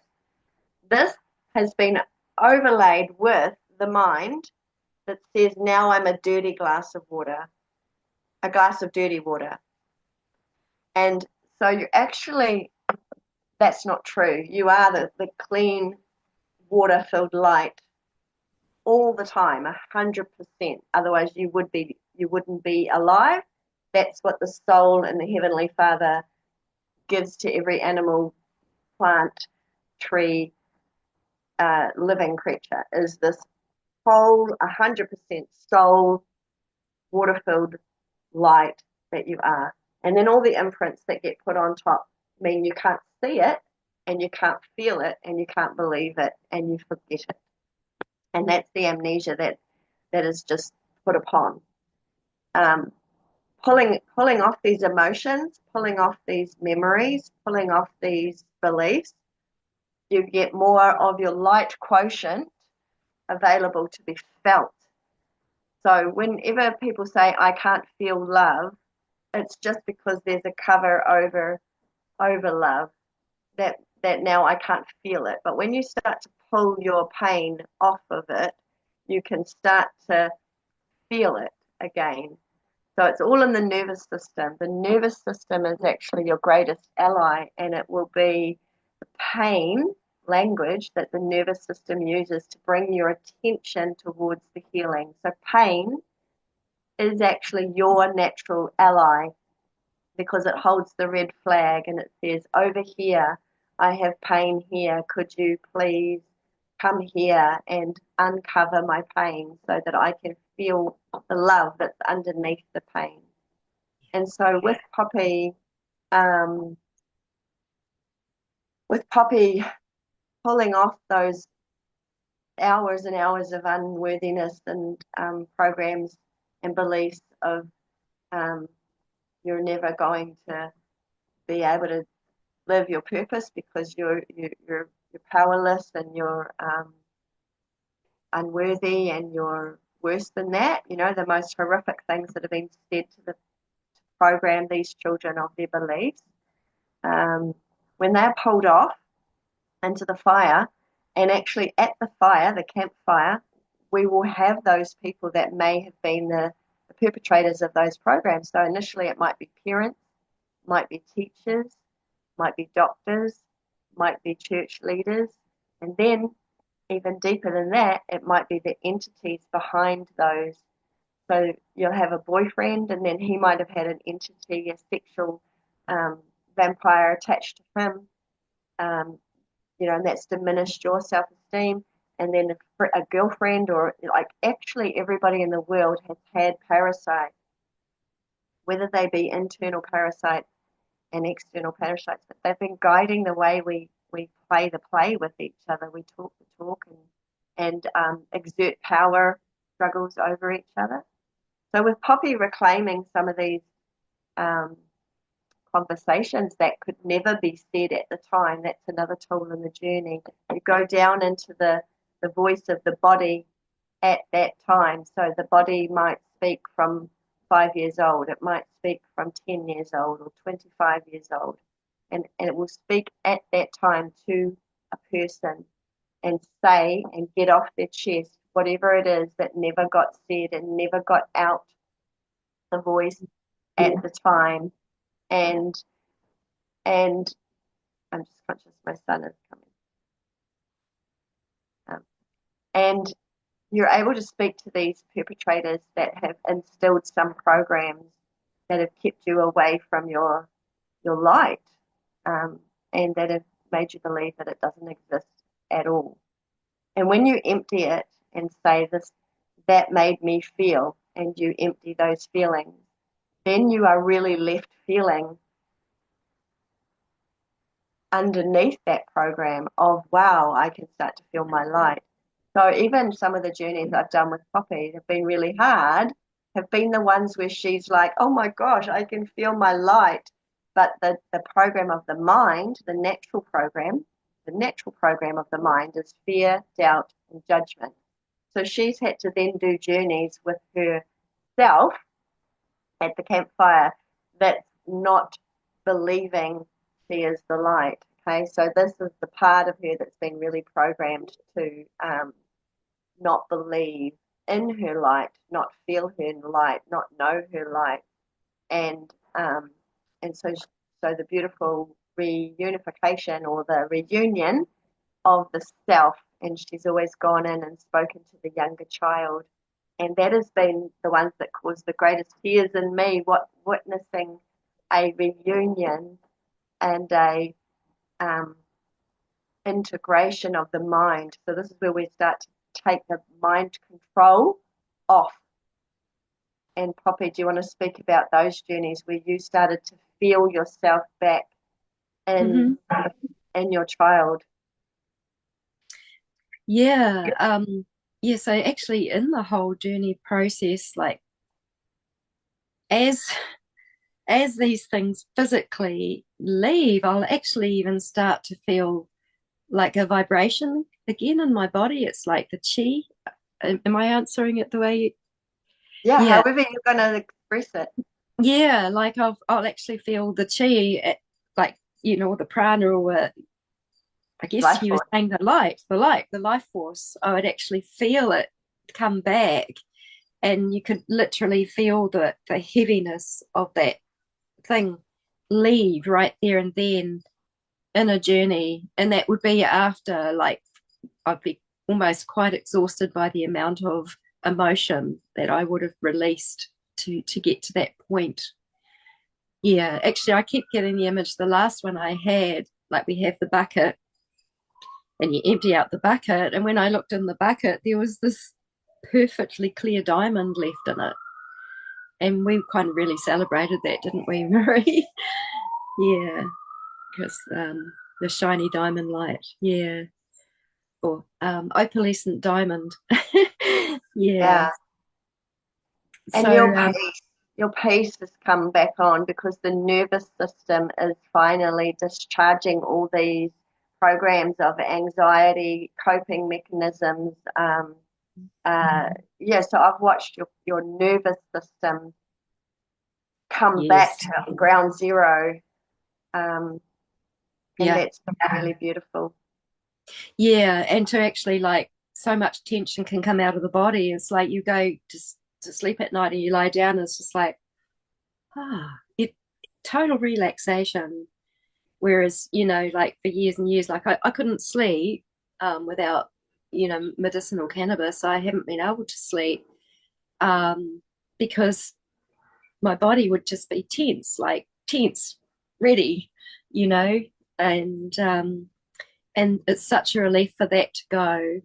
There's been a lot put on my vagus nervous system and in the brainstem area, so it's made it incredibly uncomfortable. But that discomfort holds the last of the memories that really need to come out to give me the freedom to carry on. I mean, I may just keep remembering all the rest of my life to certain extents. I mean, I'm a lot more equipped for that.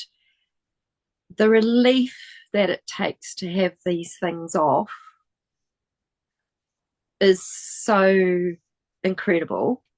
I don't even want to say it's worth it because it's just horrific to remember. But and this is the thing, is that I think for survivors, is like when it comes up, when the horror is just coming up and starting to tap at you like this, and you can't get away from it. It's like, I don't know, I think we've had so much, we're so,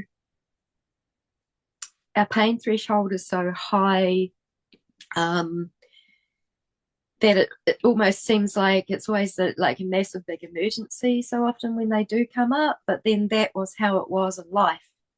So it's imaging that. But the relief Oh, is immense. I've just remembered what I was thinking when Emma was speaking before, about why you all were targeted and why you all were used. And you're absolutely 100% right, Emma. There's another piece that Poppy and I discovered in the journeying of into her light of why, and that was the conversations when you enter into a journey, you're really having a shamanic soul meeting, and so you're meeting the soul of your younger child, you, your your present day you is there, your mentor, if that's Jesus Christ or another mentor. People have had their dog there, or their a lion, or a Buddha, or whatever sage that they feel comfortable with as their mentor of truth.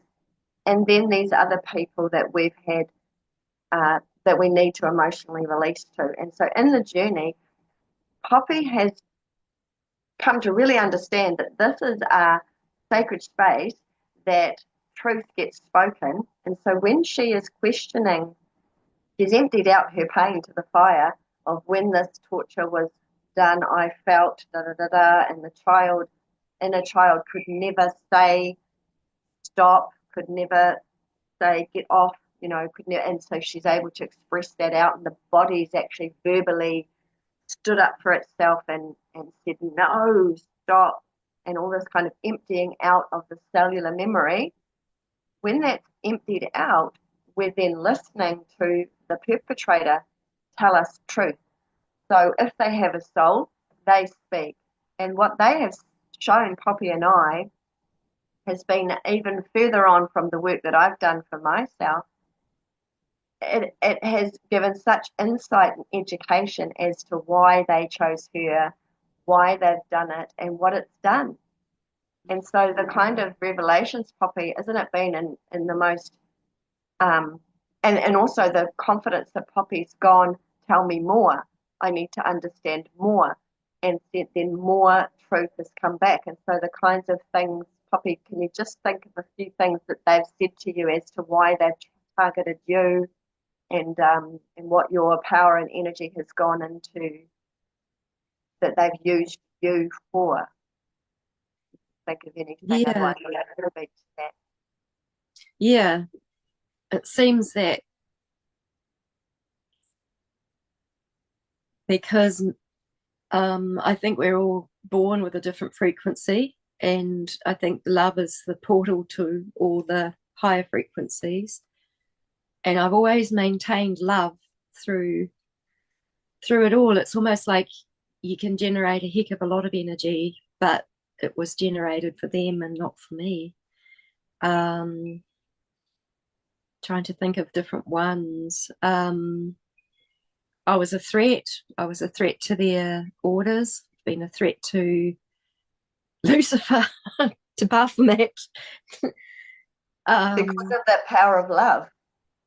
Yeah, and like I've dealt with Lucifer, Baphomet, Satan, different ones, and I know that collectively throughout the world a whole lot of people have, and I do actually believe their power is mostly gone now, and now we've just got a whole lot of people vying for who wants to be the next god in their own different way. And this is why I think the AI is the big threat now. So I have been a threat to these big entities. They have definitely wanted to keep me down and keep me out. Also, it seems to have been an attack on feminine energy. I haven't really fully reclaimed my femininity properly yet. I'm still working on that, and that broken sexuality is still needing work. But really, it's almost like I think they've particularly gone against a lot of females, like the females in this just get it so hard. Like even before you're ready to be sexually active and all of that, it's already gone. It's already obliterated. And there's no link between the left and the right brain. It's just like, and basically the big agendas, and this is why I'm so interested in the global agendas, the Mayan calendar, and all of these things. It has definitely been a usurping of nature and a usurping of the feminine. So we've been in a very patriarchal system. And, then you have these secret societies dominated mostly by men that are running them. There's been, like, to just keep that, there's been a real agenda to keep themselves in power and to keep the feminine suppressed, because females are beautiful, amazing, and if we have equality within the genders, and there's been so much gender interference and all sorts as well, that's just going back to what is natural. and what is organic and what is. So there definitely seems to have been, overall, if I look at the big themes of the journeys, there's been basically an attack on nature and a need to control and to bind and to keep.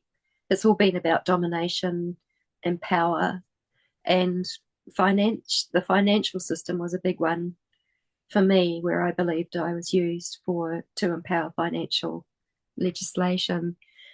And it came directly through the Rothschild connection, through my mother, through that followed me over here, because it's a global movement.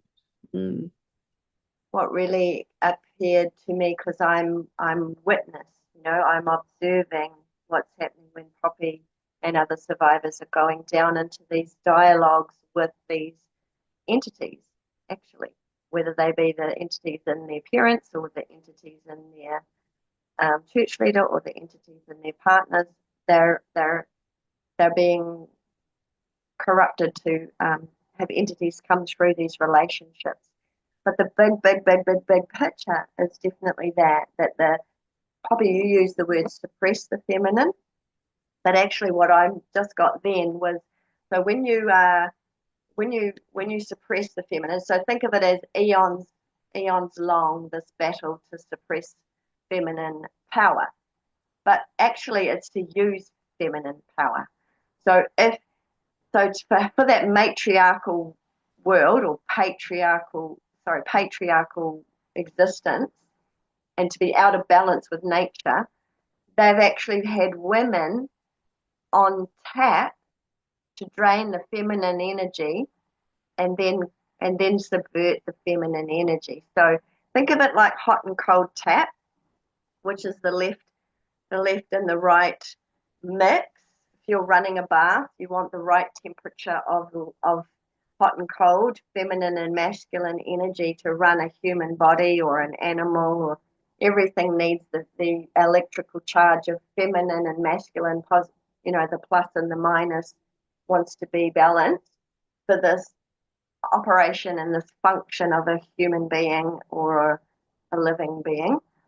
So when you've got the hot and the cold tap coming from the light source, that's how it should be. You have an equal mix of the left and the right hemisphere coming down through the brainstem, down through the spine to charge up the body, to animate the human body. And when you start mucking with the power supply and you start making it more hot than more cold, more masculine, more feminine, you're going to create change in this creature.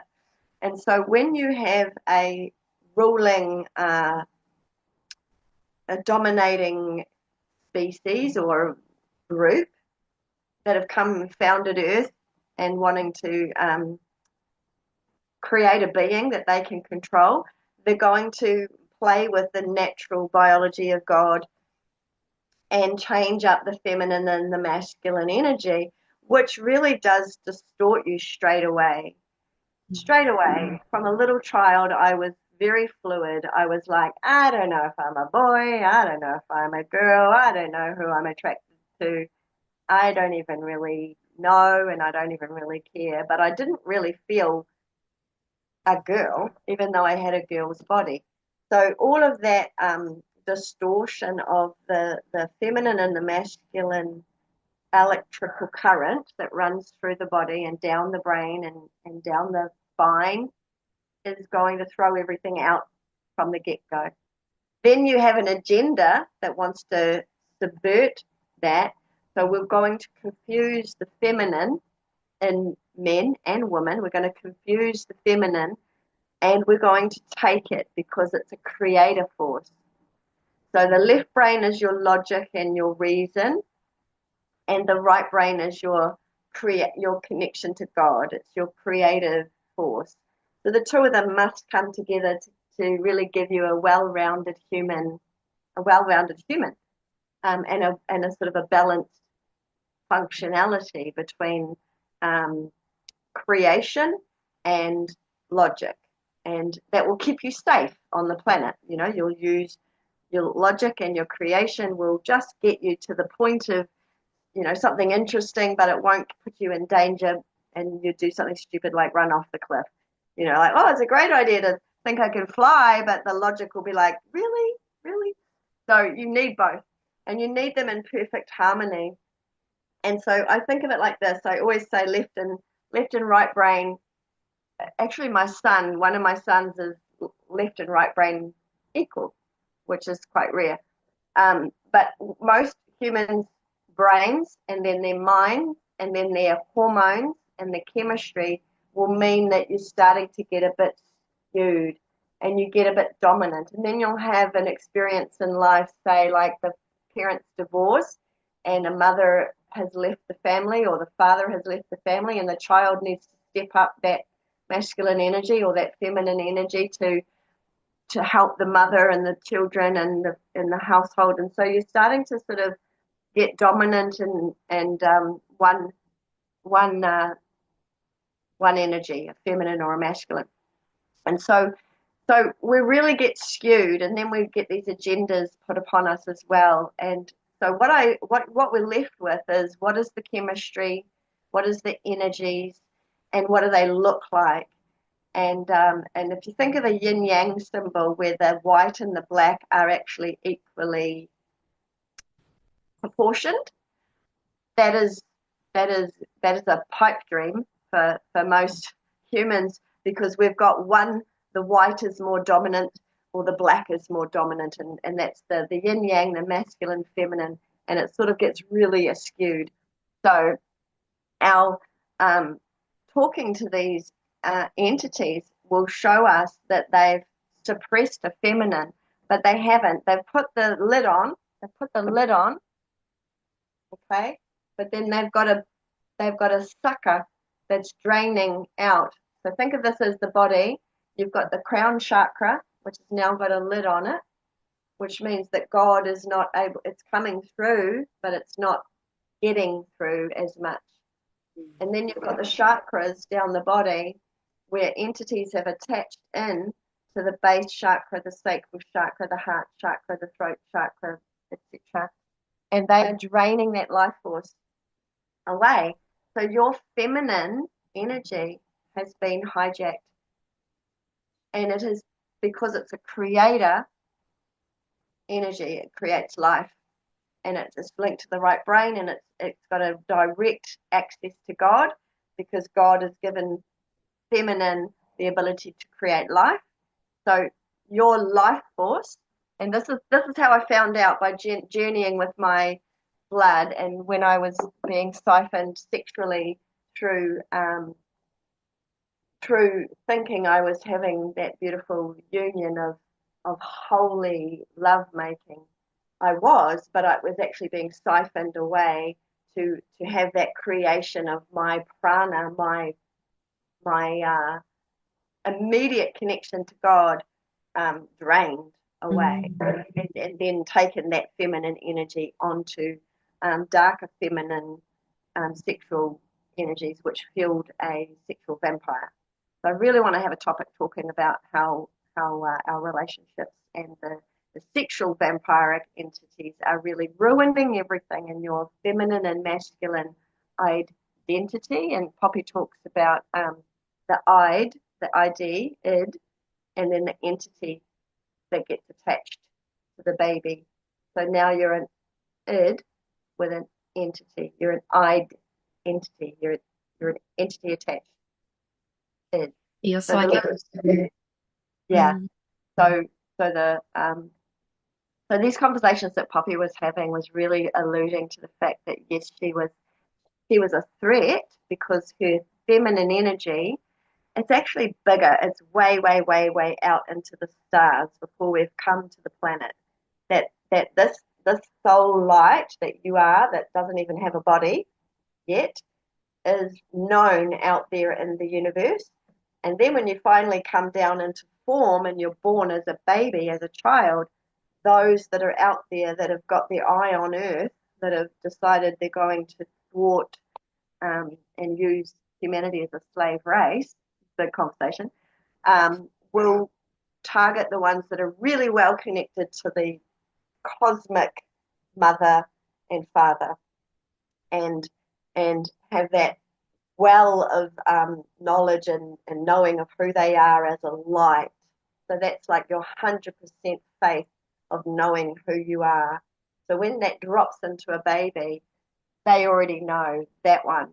That one knows who she is, and that one knows about the power of the force of life force. And that one is a threat to us that want to extinguish humans' life force, or corrupt it to use it to create what we want to create in the matrix, in the system, in the slave race. My son actually told me about this. He said, on the other planet, when they put all the women in cages and all the girls were taken to this planet, and we were just put down the mine, and all these alligator people were just cracking the whip, and we were just in the mine until we died. And this is a 4-year-old, telling me about this. And then they came to Earth, and then they're going to try and do it again, And so the reptilians and Dracos and others have been a group that have gone, okay, we see the light come into the baby, we're going to put a program on her. And it starts right then. Mm-hmm. And they'll use the handlers, and they'll use the entities behind the parents, the entities that are attached all the way up. But it's the feminine power of creation that's actually not, it's suppressed to create heaven on earth, but it's not suppressed. It's stolen, and then it's created hell on earth. So feminine creation, that's why they'll use you for breeders, and they'll use you for sexual energy, and they'll use you, and they'll take it out of the boys. The boys will have the feminine power. The feminine power, think of it just in simple electrical terms. They will take that feminine power and use it for whatever they want to create. So I think of things in terms of energy. And these conversations, Poppy, I've been watching Poppy have this interesting dialogue where she's been getting answers for her soul, so that her body and her mind know why this has happened to me. But the bigger picture is that the soul has remembered, I'm not just a small soul, I'm connected to a very, very big life force. And when I was out of the body, I knew how to be in this life force of creation. And so coming down into this body, she didn't even get a chance out the gate to start using her life force for the heaven on earth version of creation. I'm sorry if all those words triggering, but that's how I see the energy. So it's not really suppressed; it's been stolen and used to create, but to create from the dark playbook. Siphoning. Yeah. Loosh. Thank you for that. That leads us into the next conversation, Poppy, because you wanted to talk about Adele. So in these conversations with Poppy, sorry, I'm talking a lot, but in these conversations with Poppy, we would often meet in her body an entity. And because I'd been trained in entity release, I would say to Poppy confidently, okay, this entity has taken up residence somehow in your field, and in this sacred fire of truth, it must speak the truth. And so what do you want to say to that entity? And Poppy would ask questions, and this entity would answer back, and we would find that this entity was just a minion working for another entity, for another entity, for another entity. And then it would have to tell Poppy, well, what kind of things are you doing to limit me? So Poppy, maybe you could share. Do you remember some of the things that the entity were doing in your field and in your body and in your mind that were interrupting your life? Yeah. Well, mostly they were programs like that, or yeah, pulling me down. Self-sabotage was one of the ones that I had. So, because there were times where with my Mayan sharing, a lot of people had come on board, and then I would sabotage the whole thing and just lose a whole audience and things like that. Well, this thing would, but well, I would get triggered and um, and emotionally imbalanced and react, particularly being extremely defensive at different times. Um, Even the beliefs um, that I can't have friends because they'll get hurt or they'll destroy me. There's masses, masses and masses. Now I'm just thinking of some of the particular ones that And even in the physical, what you found in your physical body that they put in and that you mm-hmm. pulled out, and the interruptions in your health. Yeah, like like a almost like a jellyfish network of AI tentacles going through the body. Holding on, you know, like feeling stabbing in my back, um,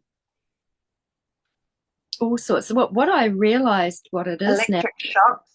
Yes, electric shocks.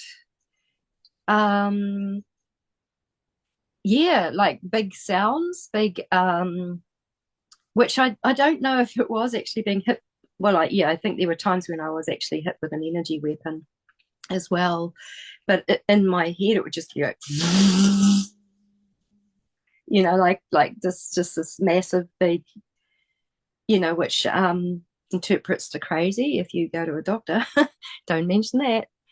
Um, yeah, being buzzed. um, but you know, It's again, just there was like training a dog, isn't it, with those electric shock things? It's like you would come to yeah, release something and then it would be like shock and then you'd retreat back.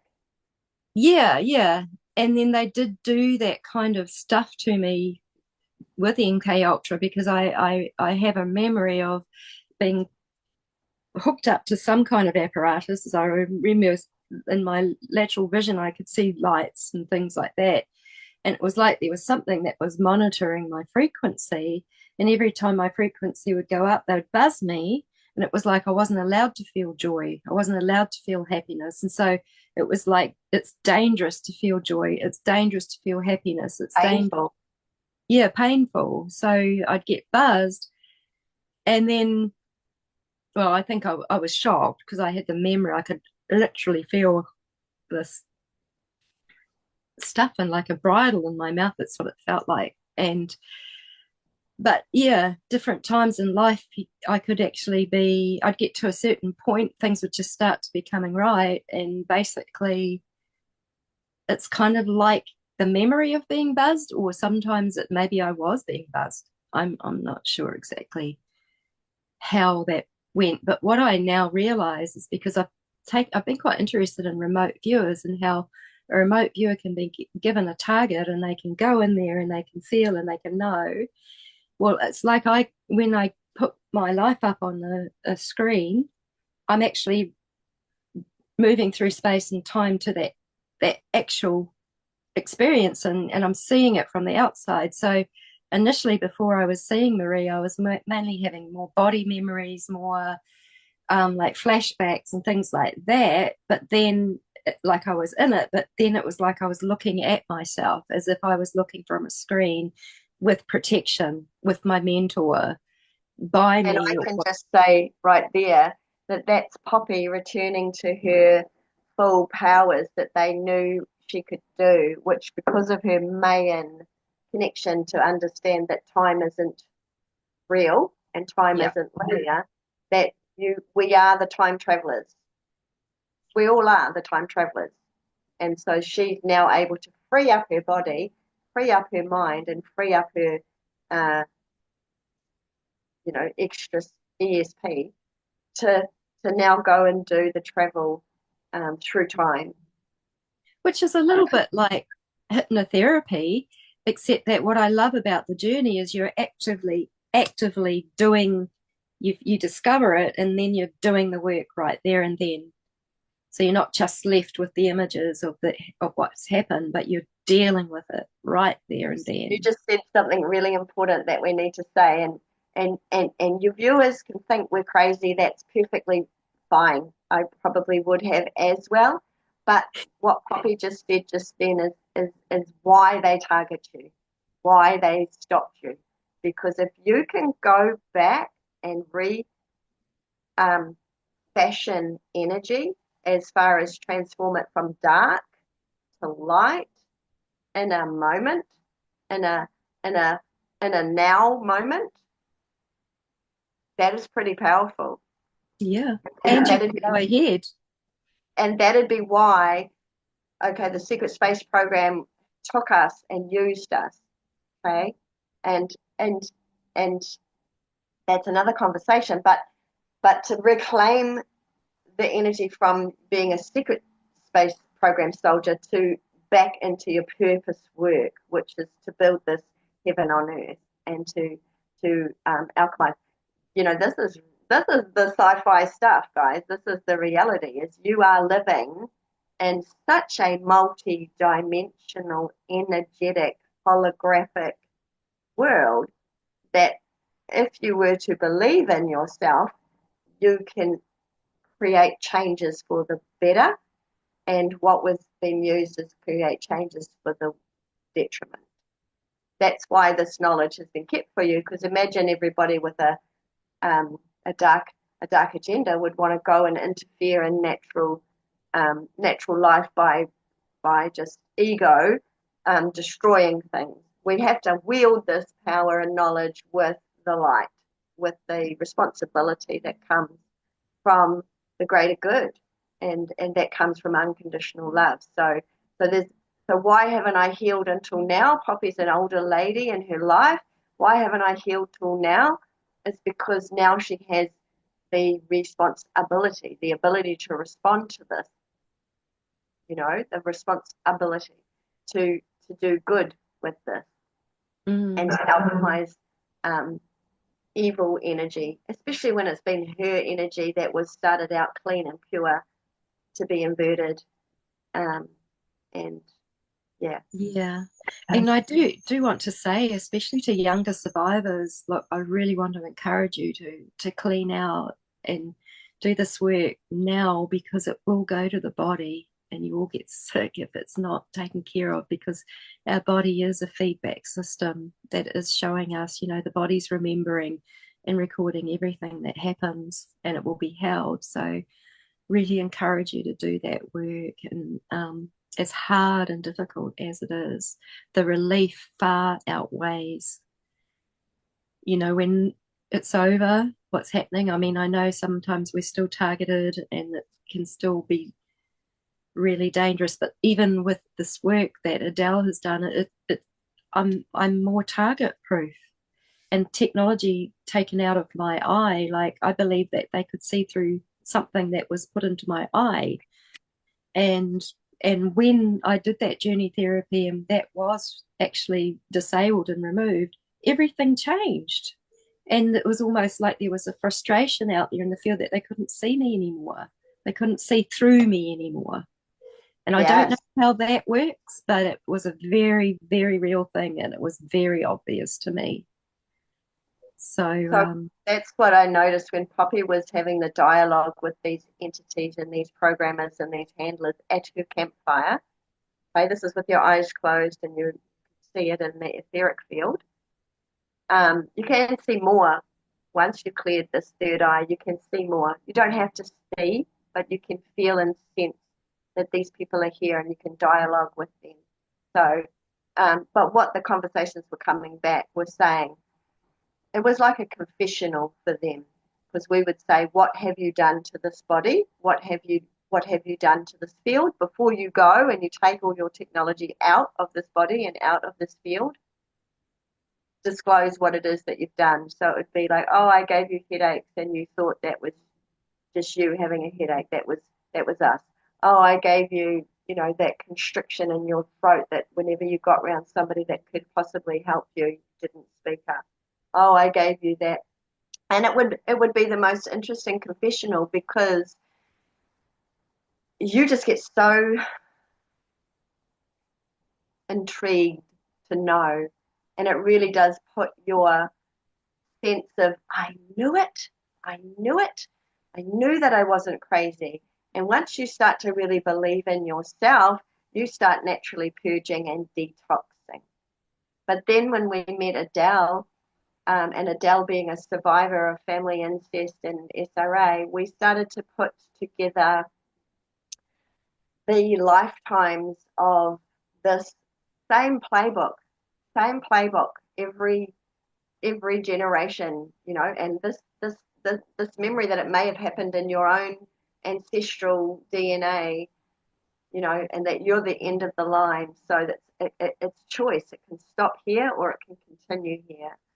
So Emma has pledged to stop it, and I and Poppy and all of us have pledged to at least illuminate and educate and begin the healing process. So with Adele's part of it, she reinforced my strength, which I can then reinforce Poppy's strength, that this field that the human body was given by the grace of God, by the light, by the truth, by the power of the universe, to become a human being living on earth, the biological divine blueprint is you have one body, one mind, one soul, and that animates your experience as a human being. Off you go. But because of the interference and the nefarious nature, that scrambled up all of the body and the mind and the soul, once you start peeling it off, and with people like Adele saying, with authority now that I can believe, which is speak directly to Heavenly Father, to the source of the light. And the reason we use Jesus Christ is because Jesus Christ knows that frequency, even knows that I am a doorway to the source. Regardless of the biblical stories of the man of Jesus, I'm talking about the frequency is a very, very high frequency. So when we talk about God and Jesus being used in Luciferian churches and being in the playbook to disconnect you from a relationship to God, and they would still use the words Jesus, but then you'd have experiences that were very dark, like early Christianity and early Catholicism, that would have a punitive God and a punishment for this and a punishment for that and sacrifice for this and that. That is not of direct source love light. That is now distorted. So the undistorted light will come through this frequency that we have known to trust, which is Jesus Christ, which is a sort of a gateway to know that you're in connection. If you like thinking yourself as a plug, and plugging yourself into the source, but knowing you want to plug into the right electrical and light and love source, Jesus Christ frequency is a very, very known frequency among the demonic realm. That what the demonic realm have done is anti-source. Distortion of light is actually not what they now deem, what it is, the false light. And so by using the name Jesus Christ, we've reclaimed an access to pure source, regardless of your biblical understanding of Jesus. If you think of Jesus Christ as a frequency of love that opens the door to the source light of the universe, God, creator, energy, light, love, source, then that has been a name that we can call on to use, that Jesus has told me himself, is has authority to know that you're plugging into the right, pure, your birthright light, your source, and not a false, distorted light that will have you believing it's coming from light, but it's actually dark light. It's dark light. It's an imitation light. Yeah, so that's what they do, is they mimic and imitate everything by taking you even to 99.9% of the truth even.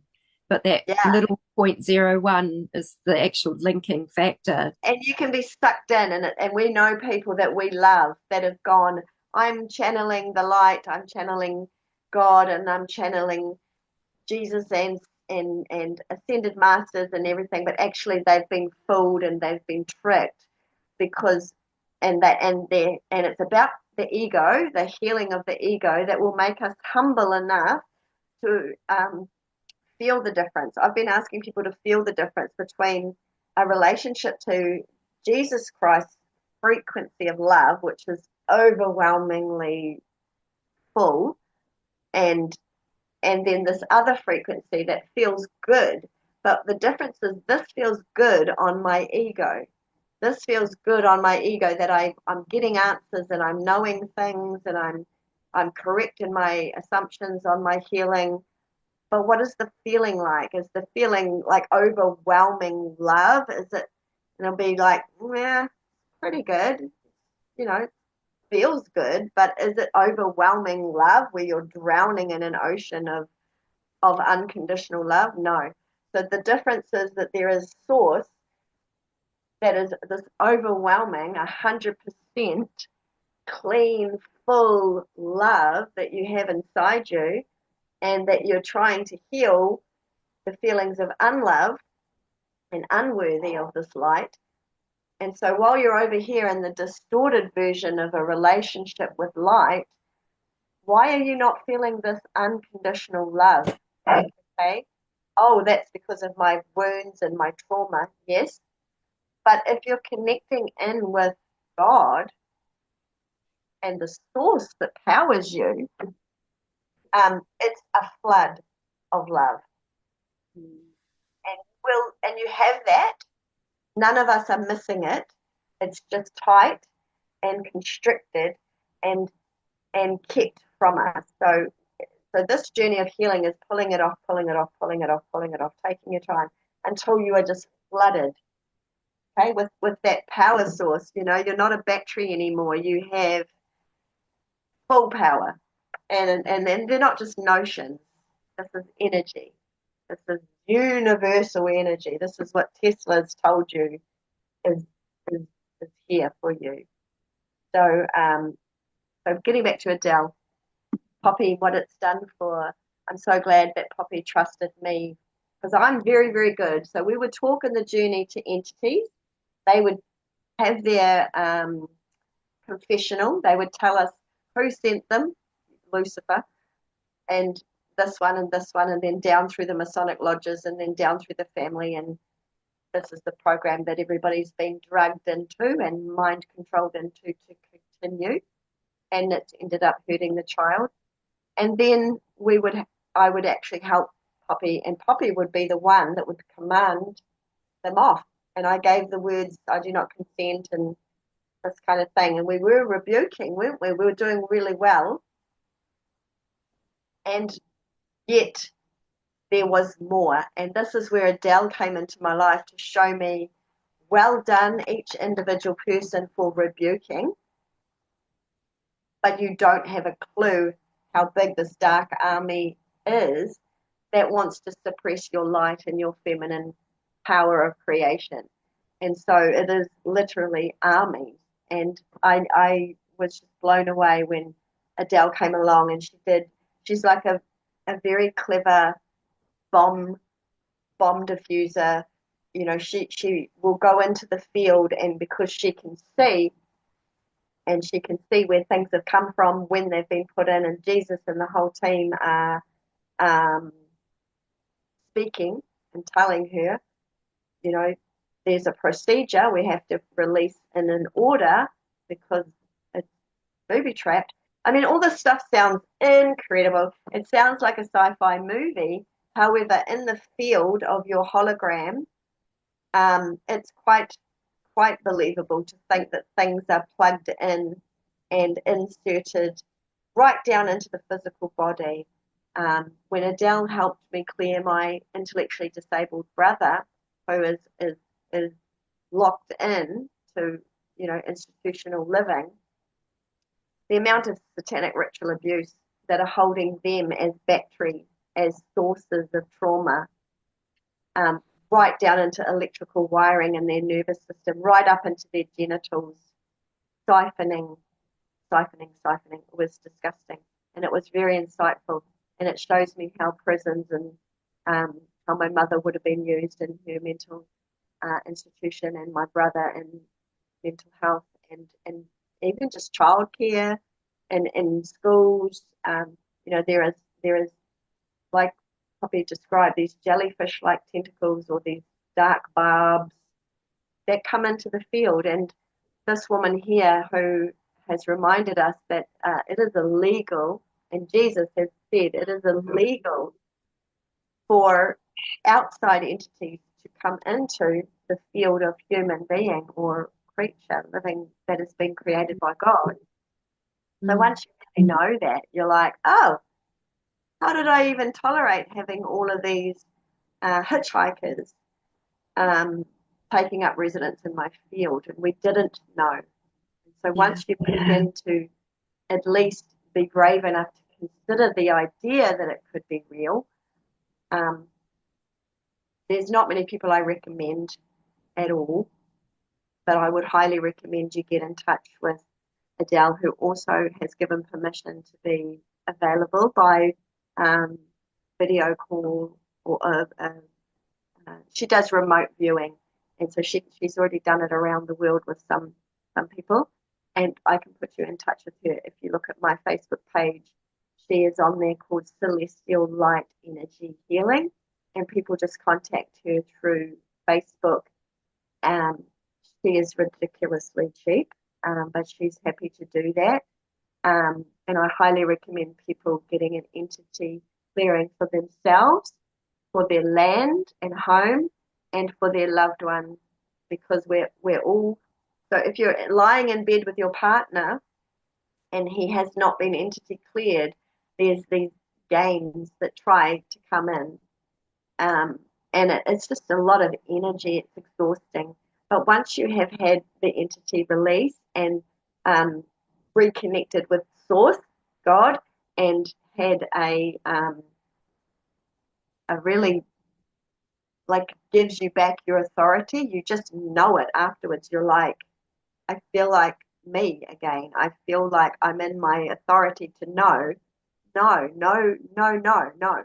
My voice of no consent and my ability to rebuke then is much stronger.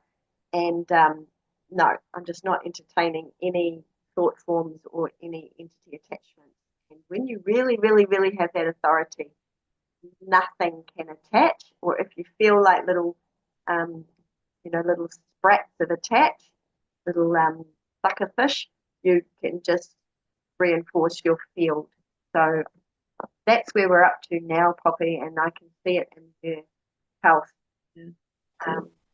It's really valid. I mean, the whole thing is that there's a whole unseen world, and I think that a lot of survivors actually see into it because it is a spiritual world that we become extra super hyper vigilant to, that people don't even realize is going on. And there's just so much that happens in that world which affects our now, that it's actually, to me, it's been a vital part of cleaning up so that I can survive. And the thing is that another way of reframing what Marie was saying, she's absolutely correct, but so many of these entities, these beings, these generals, whatever, they actually break universal law. When they break universal law, they have to go back through Source and be like almost recycled or dealt with Source, however Source deals with it. So it's the breaking of universal law, and that is the breaking of, that a baby can't consent to what happens to them, That's but it's what you not. did with the Rothschild line. Yeah, yeah, yeah, yeah. The Rothschild line, and that was interesting. I mean, I don't necessarily believe that Rothschild died on the day they said he did, but the news that he came out and died happened within a week of the journey therapy where I dealt with that. And we like Marie was like, Marie,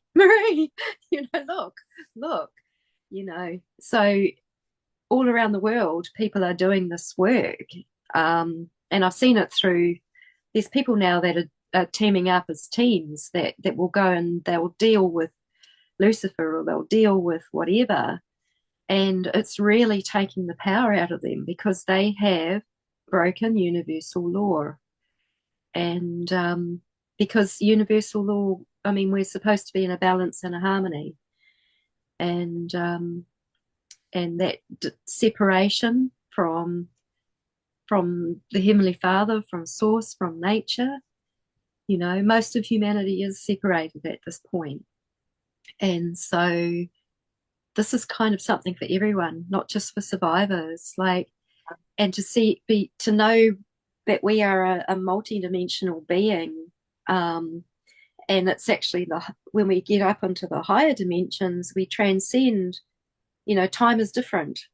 We can be in all time all at once, which is kind of what's happening as the system crumbles. We're actually coming back to, it's going to feel like we're having time warps and all sorts. We can't keep track of the days anymore, because it's actually becoming lighter and lighter and lighter and more vibrant on here.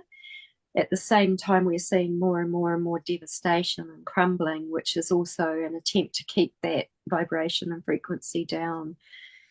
And I feel that when enough of humanity really knows the truth, we will be able to hold the balance and stability. We won't see massive big earthquakes like we've just witnessed, because our consciousness creates reality. And so if our consciousness is creating reality, if you think that the matrix is a mind matrix, it's every human thought and feeling held in this thing. So that's creating reality. So they have hijacked us and tried to put us into the most terrible fear, the shame, the torture, the torment, everything. We can transcend that. But yeah, it takes the height of awareness to do that. That glass of water there.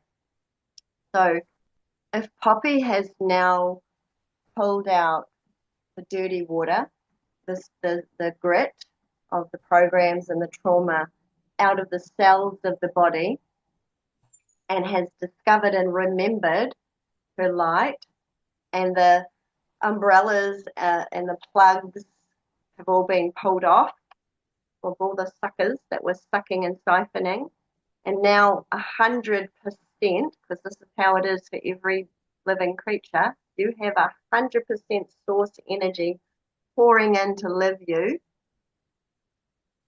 And all it is your body might have been like, think of it like watering a garden, your garden hose, when it gets a kink in it creates pressure, and it means that you might get a little dribble out of that hose rather than the big full stream, right?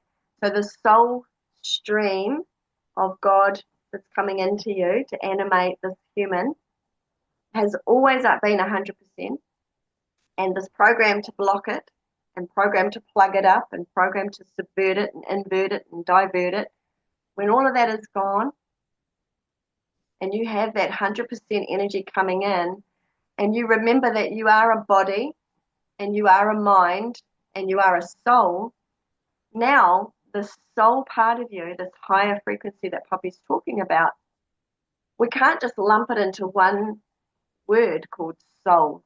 It is a soul stream.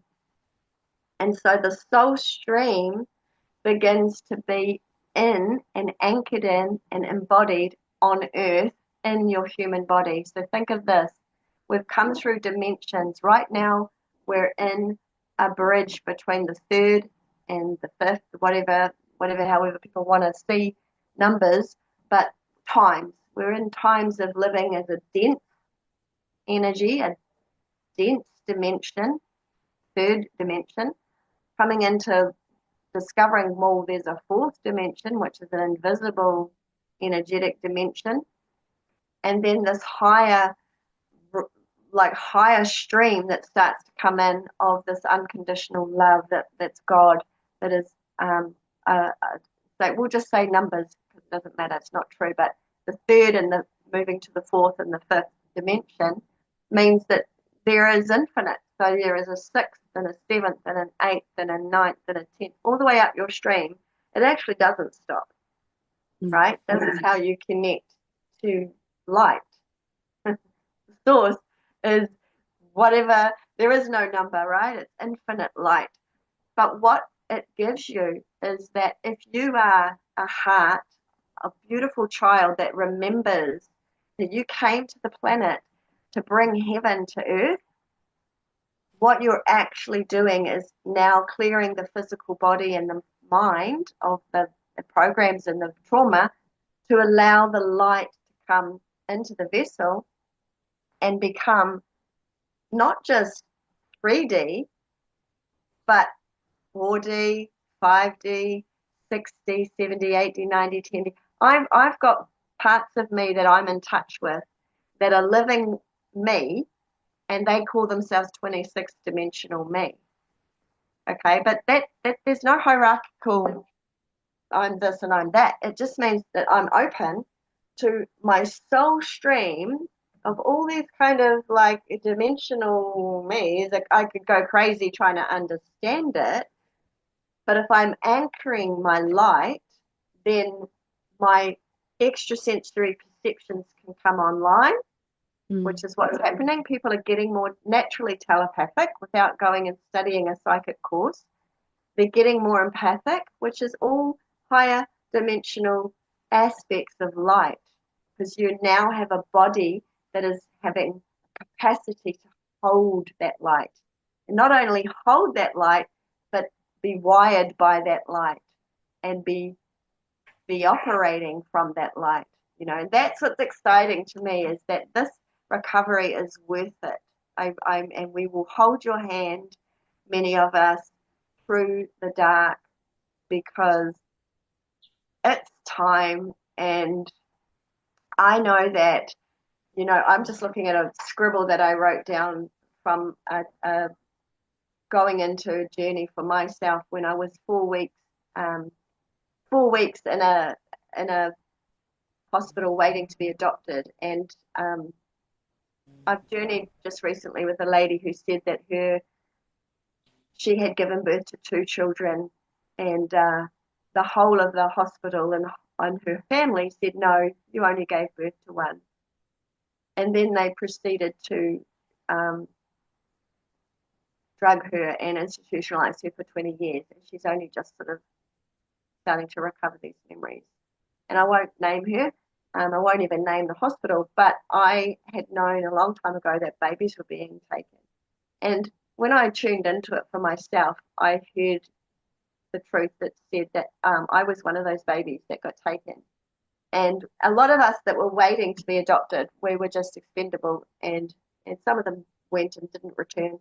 Others returned, and what was coming through was that experimentation was done in places where people were held. So I was held in hospital, but others were held in institutions and prisons and stuff. And so this was an arrangement done with the Greys and other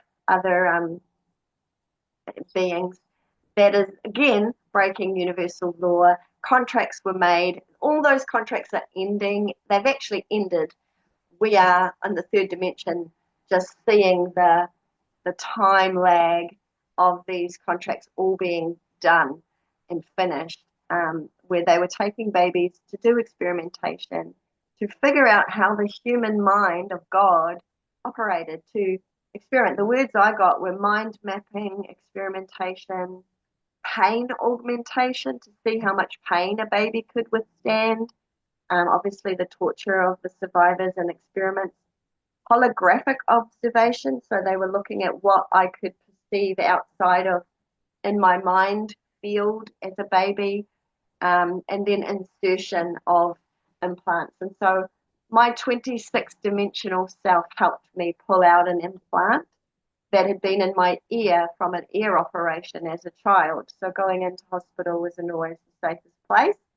But things are changing now, and Poppy is just an incredible person to talk to, and hear and listen to, with Adele's piece and my piece and Poppy's piece, and now Poppy's soul, her soul coming in to really be connected with her, and she can trust her soul and listen.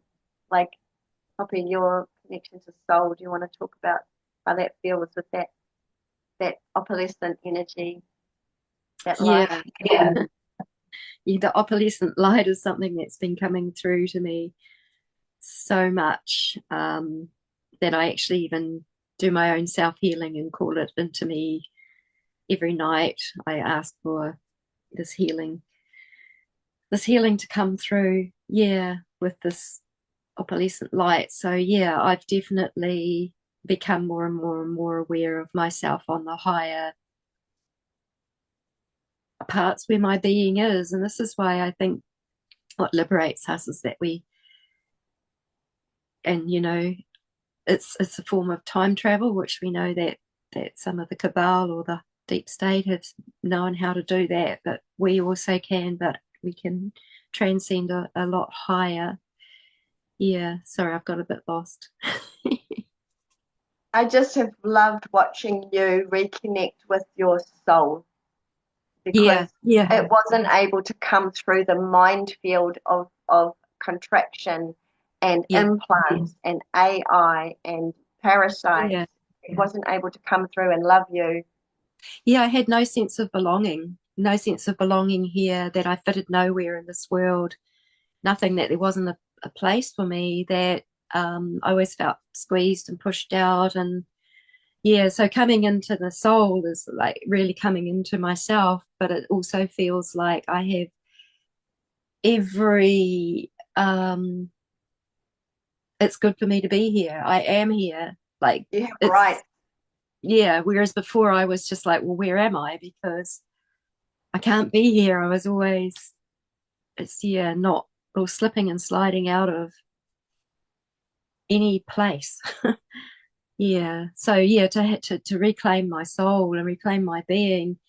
I have had days that have been quite energetic. I mean, there's still so much physical healing going on. I do feel like it's all going into that at the moment, but I feel like I've finally got a handle on it. Like, I've been really squeezed out of the medical system, because of all the false reports and da da da da da, and that they were, you know, so and financially I've been squeezed out of, like most therapies. Like, I have to save up for a therapy, and I'm growing gardens now and everything, so I can get and do more. But I realize I've got to do the self-healing. I have to learn self-healing, and it's kind of a big thing, but it's finally sort of come up. But this is what I think we do when we grow from the soul, is that we reclaim even those gifts. And I know that there's certain survivors that actually had that gift of like super fast healing. Some of them had, like, I think Max Lowen, she talked about, she had that. I didn't have that, but now I can only do that because I have a sense of that I belong, that I'm vital, that I'm valuable, that I'm a part of what's meant to be. So, yeah, And I think that now that you're believing more in um your soul and your power, that the healing will happen quicker because of yeah, the higher frequency dimensional soul stream, reminding the body it's not this long, slow, unbelievable process. Other people heal and I don't. Still not having expectation to demand, uh, to have expectations of healing, but to know that if you don't have a negative expectation as well, um, that that things can heal, can heal, yeah. But and pure, they can heal in the time that it'll take for them to heal. Yeah, Yeah, for pure gratitude, because there was a very, very, very heavy mark on my soul. Why didn't Jesus save me from what happened? Like, especially when I was aware that he was there, and then I've learned a whole lot more about. You've even journeyed with Jesus, right? Had a big Yeah, old I've journeyed with conversation with Jesus. you Yeah, had yeah, it out with him.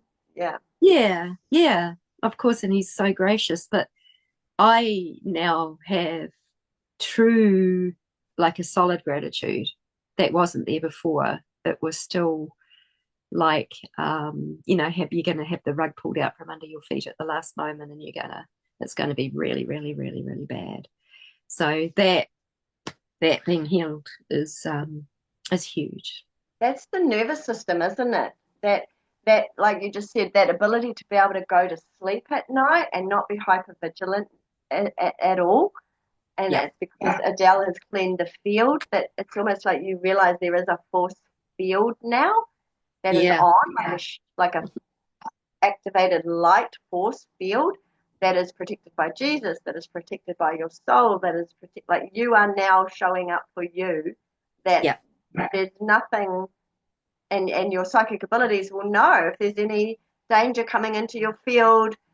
It's no yeah, way allowed all the way in now. There's no yeah. way allowed all the way in. Well, It's to be up. absolutely safe, to know safety. Yeah, Mm. Yeah. that's what I said this was, wasn't it? It was a return to faith. And that other big conversation, that it has been a really big program to be, if you are anti God, which is, think of it as electrical light, then you're anti source, you're anti Christ, because Just you're exactly. saying don't give me the light, I don't believe in it. So already the human being is dying because they're trying to say, don't give me energy, don't give me Yeah, love, don't give me. And so the yeah, programs, we could do a whole show on the anti-Christ. yeah. As And being afraid, and actually being afraid of just about all frequencies, because of the way they showed up, because of just the so much trickery that was involved. Yeah, It's taken a long time for Poppy and I in our lives to use the word Jesus Christ, because of those programs that were really well done. mm, Um, you know, thinking, oh, well, if I'm a healer, then I'm a witch. And if I'm a witch, they burnt the witches, and then the witches were burnt in the name of God. So what does that mean? And, so all of the historical stories and biblical stories, and then um, mind control stories that have been really, really cleverly put on you to be anti source, anti God, anti matter, anti Christ. They've worked. They've worked. They've get you disconnected. So it still makes me smile that I talk about Jesus Christ, because yeah, my lovely little earlier hippie witch, uh, which I thought I uh, was like, Jesus, no way. They've done so much harm in humanity. I would never go there. But religion, obviously being separate to faith and separate to source and God, I now have reconciled and have had a beautiful reunion, to the point where this energy, this frequency light comes in, and it's like, this is Jesus Christ, this light. And I'm like, oh, this light. Oh, I know this light. mm. I was headed guy over here that was hanging on a cross, and it was scary. Um, yeah, but so the reconciliation of your light and the frequency of love and the faith that you are pumping as a God source, um, and that there's healing here for whatever you've been through. You can put it in the fire, and we can give you tips and tools to get you emptying the body and the mind so that the soul can drive you. Love Yeah. that. What a beautiful episode this was. Oh my gosh. This is one I feel like you could listen to over and over and over again. It was just like a constant source of information. I feel like we did exactly that in this episode. We talked about a lot of darkness and like what it's like going through that. and by putting it out there and speaking it, like what you were talking about, Marie, we just transmuted it into this beautiful healing episode and gave people so many different tools, you know, and I love just watching both of you together, and I love seeing the transmutation of Poppy's journey through you, Marie, you know, and how that's came about in reality with her showing up and giving testimony and finding her courage. You know, you two really have gone on such a beautiful journey together through this healing, you know, and I know that it took both of you to get there. And in turn, I know that it's also helped you, Marie. Like it's beautiful seeing your healing through learning about this and through your own investigations into the clients that you work with and the people that you go on the journey with, that you're able to take all of what you learned and transmute your own life into a higher consciousness and a higher frequency, so that way you can give that back. You know, it's like just this beautiful cycle of love and of connecting to these, you know, higher and more positive emotions. Joy. I love that in both of your names. You have joy and then you have free, you know, and that's so much of what you're both doing. Your Poppy Joy is finding this pure joy within her, and then Marie, you're setting all the captives free with the beautiful work that you're doing. And I can't. And actually, Emma, I want to share that Poppy probably hasn't shared either, but that when I did meet Poppy and I said that we would be doing work together in the future, and Poppy has been feeling stuck in her, isolation, because she has so much to give and she has so much to share and she wants so much to help. But that I reminded her that obviously you have to strengthen your body and heal your body and your mind and your soul, in order to do that. And that no, it's never too late. Like at her life stage, even daily and weekly, she still has these thoughts of, I want to be out there in the world helping and doing. And actually, I'm reminding her, you're in your world helping and doing. But we have a call once a week. We've been catching up with a mother who has a daughter who's been through trafficking. And Poppy and I are a great source of space holding. Well, actually, we've become the space holders for all three of us. And that's been our wish also, is to grow a network of people that want to hold space for each other, that are survivors, the survivor community. And so Poppy gives great uh, encouragement and shows possibilities for other survivors. Yeah. And I have some people that do reach out to me privately, wanting, that they're starting to remember and things. And it's been really, I'm really grateful that I can actually offer something to these beautiful people and encourage them and just keep a little eye on them. I mean, sometimes we have it's talked dangerous about, for some people, but we have talked about possibly having some Zoom connections with groups, and just holding space in that forum, and possibly eventually in-person retreats again with Poppy holding space in a retreat capacity for journey work and things like that in the future. So that's my vision. Actually, I used to be a retreat facilitator, and it was for people that were feeling suicidal. It was for people that were going through crises and things like that. And I just feel that in the future there's going to be a place for survivors and their families, the ones that are on their support part of their family. I just feel that we will form these all around the world. We'll probably form these little hubs where, it's my dream that someone could just be taken in for as long as they are needed to empty and to come and know themselves and be supported when they go back into their regular life and all of that again. Mine too. I've even visualized the land and the little cottage and everything. So connection with nature. So feel free to connect with me, and also Poppy will decide and discern what is good for Poppy to speak to. And remind people, I know Marie, you said, and you gave your Facebook earlier, and I reminded people that I'm going to have that in the show notes. Where else can people connect with you if they want to? You and Poppy. Okay.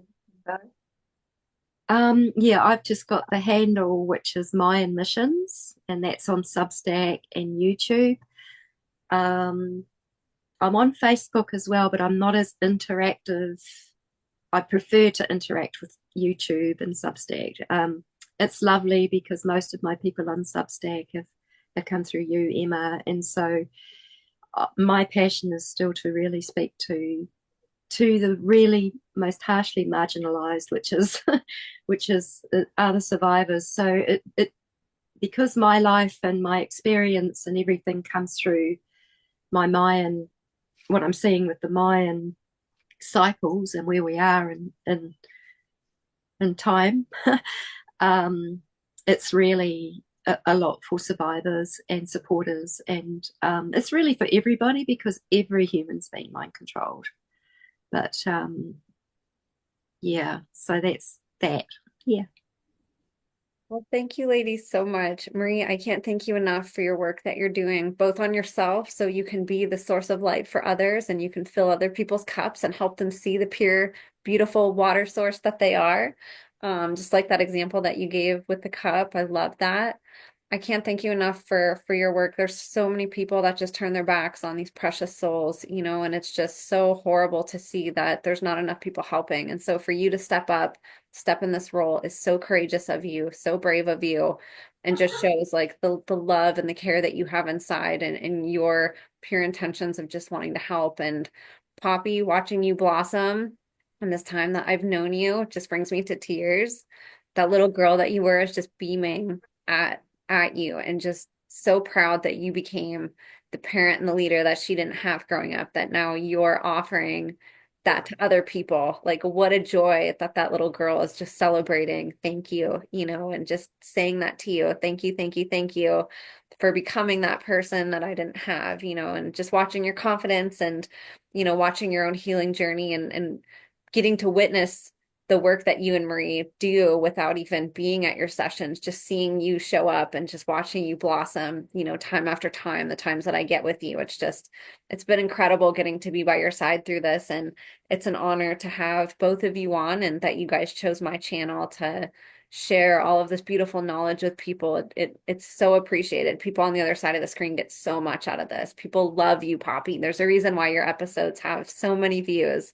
People are really getting a lot out of what you're doing, and it's beautiful to see you having witnessed, other testimony and, learning from Marie to now doing that, 180, and now you get to share that with others. You now get to be that person that they're watching and getting inspiration and healing from. So it's really beautiful getting to see the work show up in real life that you guys are doing. And I really appreciate you both coming on the show and sharing this incredible wisdom and this incredible journey that you're both going on. And for people listening, I really encourage you guys. They offered a lot for free, including their Substacks and YouTube channels and reaching out to them.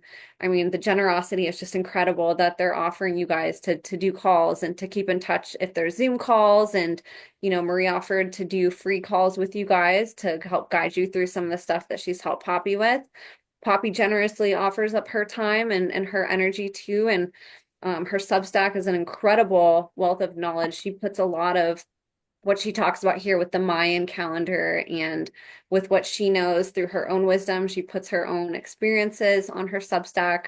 It is a wonderful way that you guys can go support her and her work and learn from her. And there's ways on Substack as well that you guys can reach out and connect directly with her through DMs. So I really encourage you guys to please take them up on their offer, go support and connect with both of them, hire Marie for your own journeys, and reach out to Poppy for guidance if you're a survivor and just want to pick her brain or share experiences and corroborate with her. We really couldn't do this without you guys, and I'm going to have all of that information in the show notes for you guys. I'll have all my links as well. Please follow me across different platforms. I've gotten deleted and terminated off certain platforms. And if you guys are following me, just try to reach out and, connect with us wherever you guys can, just in case, we couldn't do this without you guys. We're so grateful. Thank you guys for listening. Oh, yes. And then Marie, do you want to show that real quick again? Just remind people. Just if you are looking for me on Facebook, that will be the image, and it's called Intuitive Healing, and you can message me directly from my page, and you'll have all the information about the entity release from Adele, which is in celestial light healing energy, and we can start up a connection there. Wonderful. So I'll have all that in the show notes Thank for you you so guys. much, Emma and Poppy. Thank you, beautifuls. It's an honor. And thank you guys for listening. God bless you, and we will see you next time.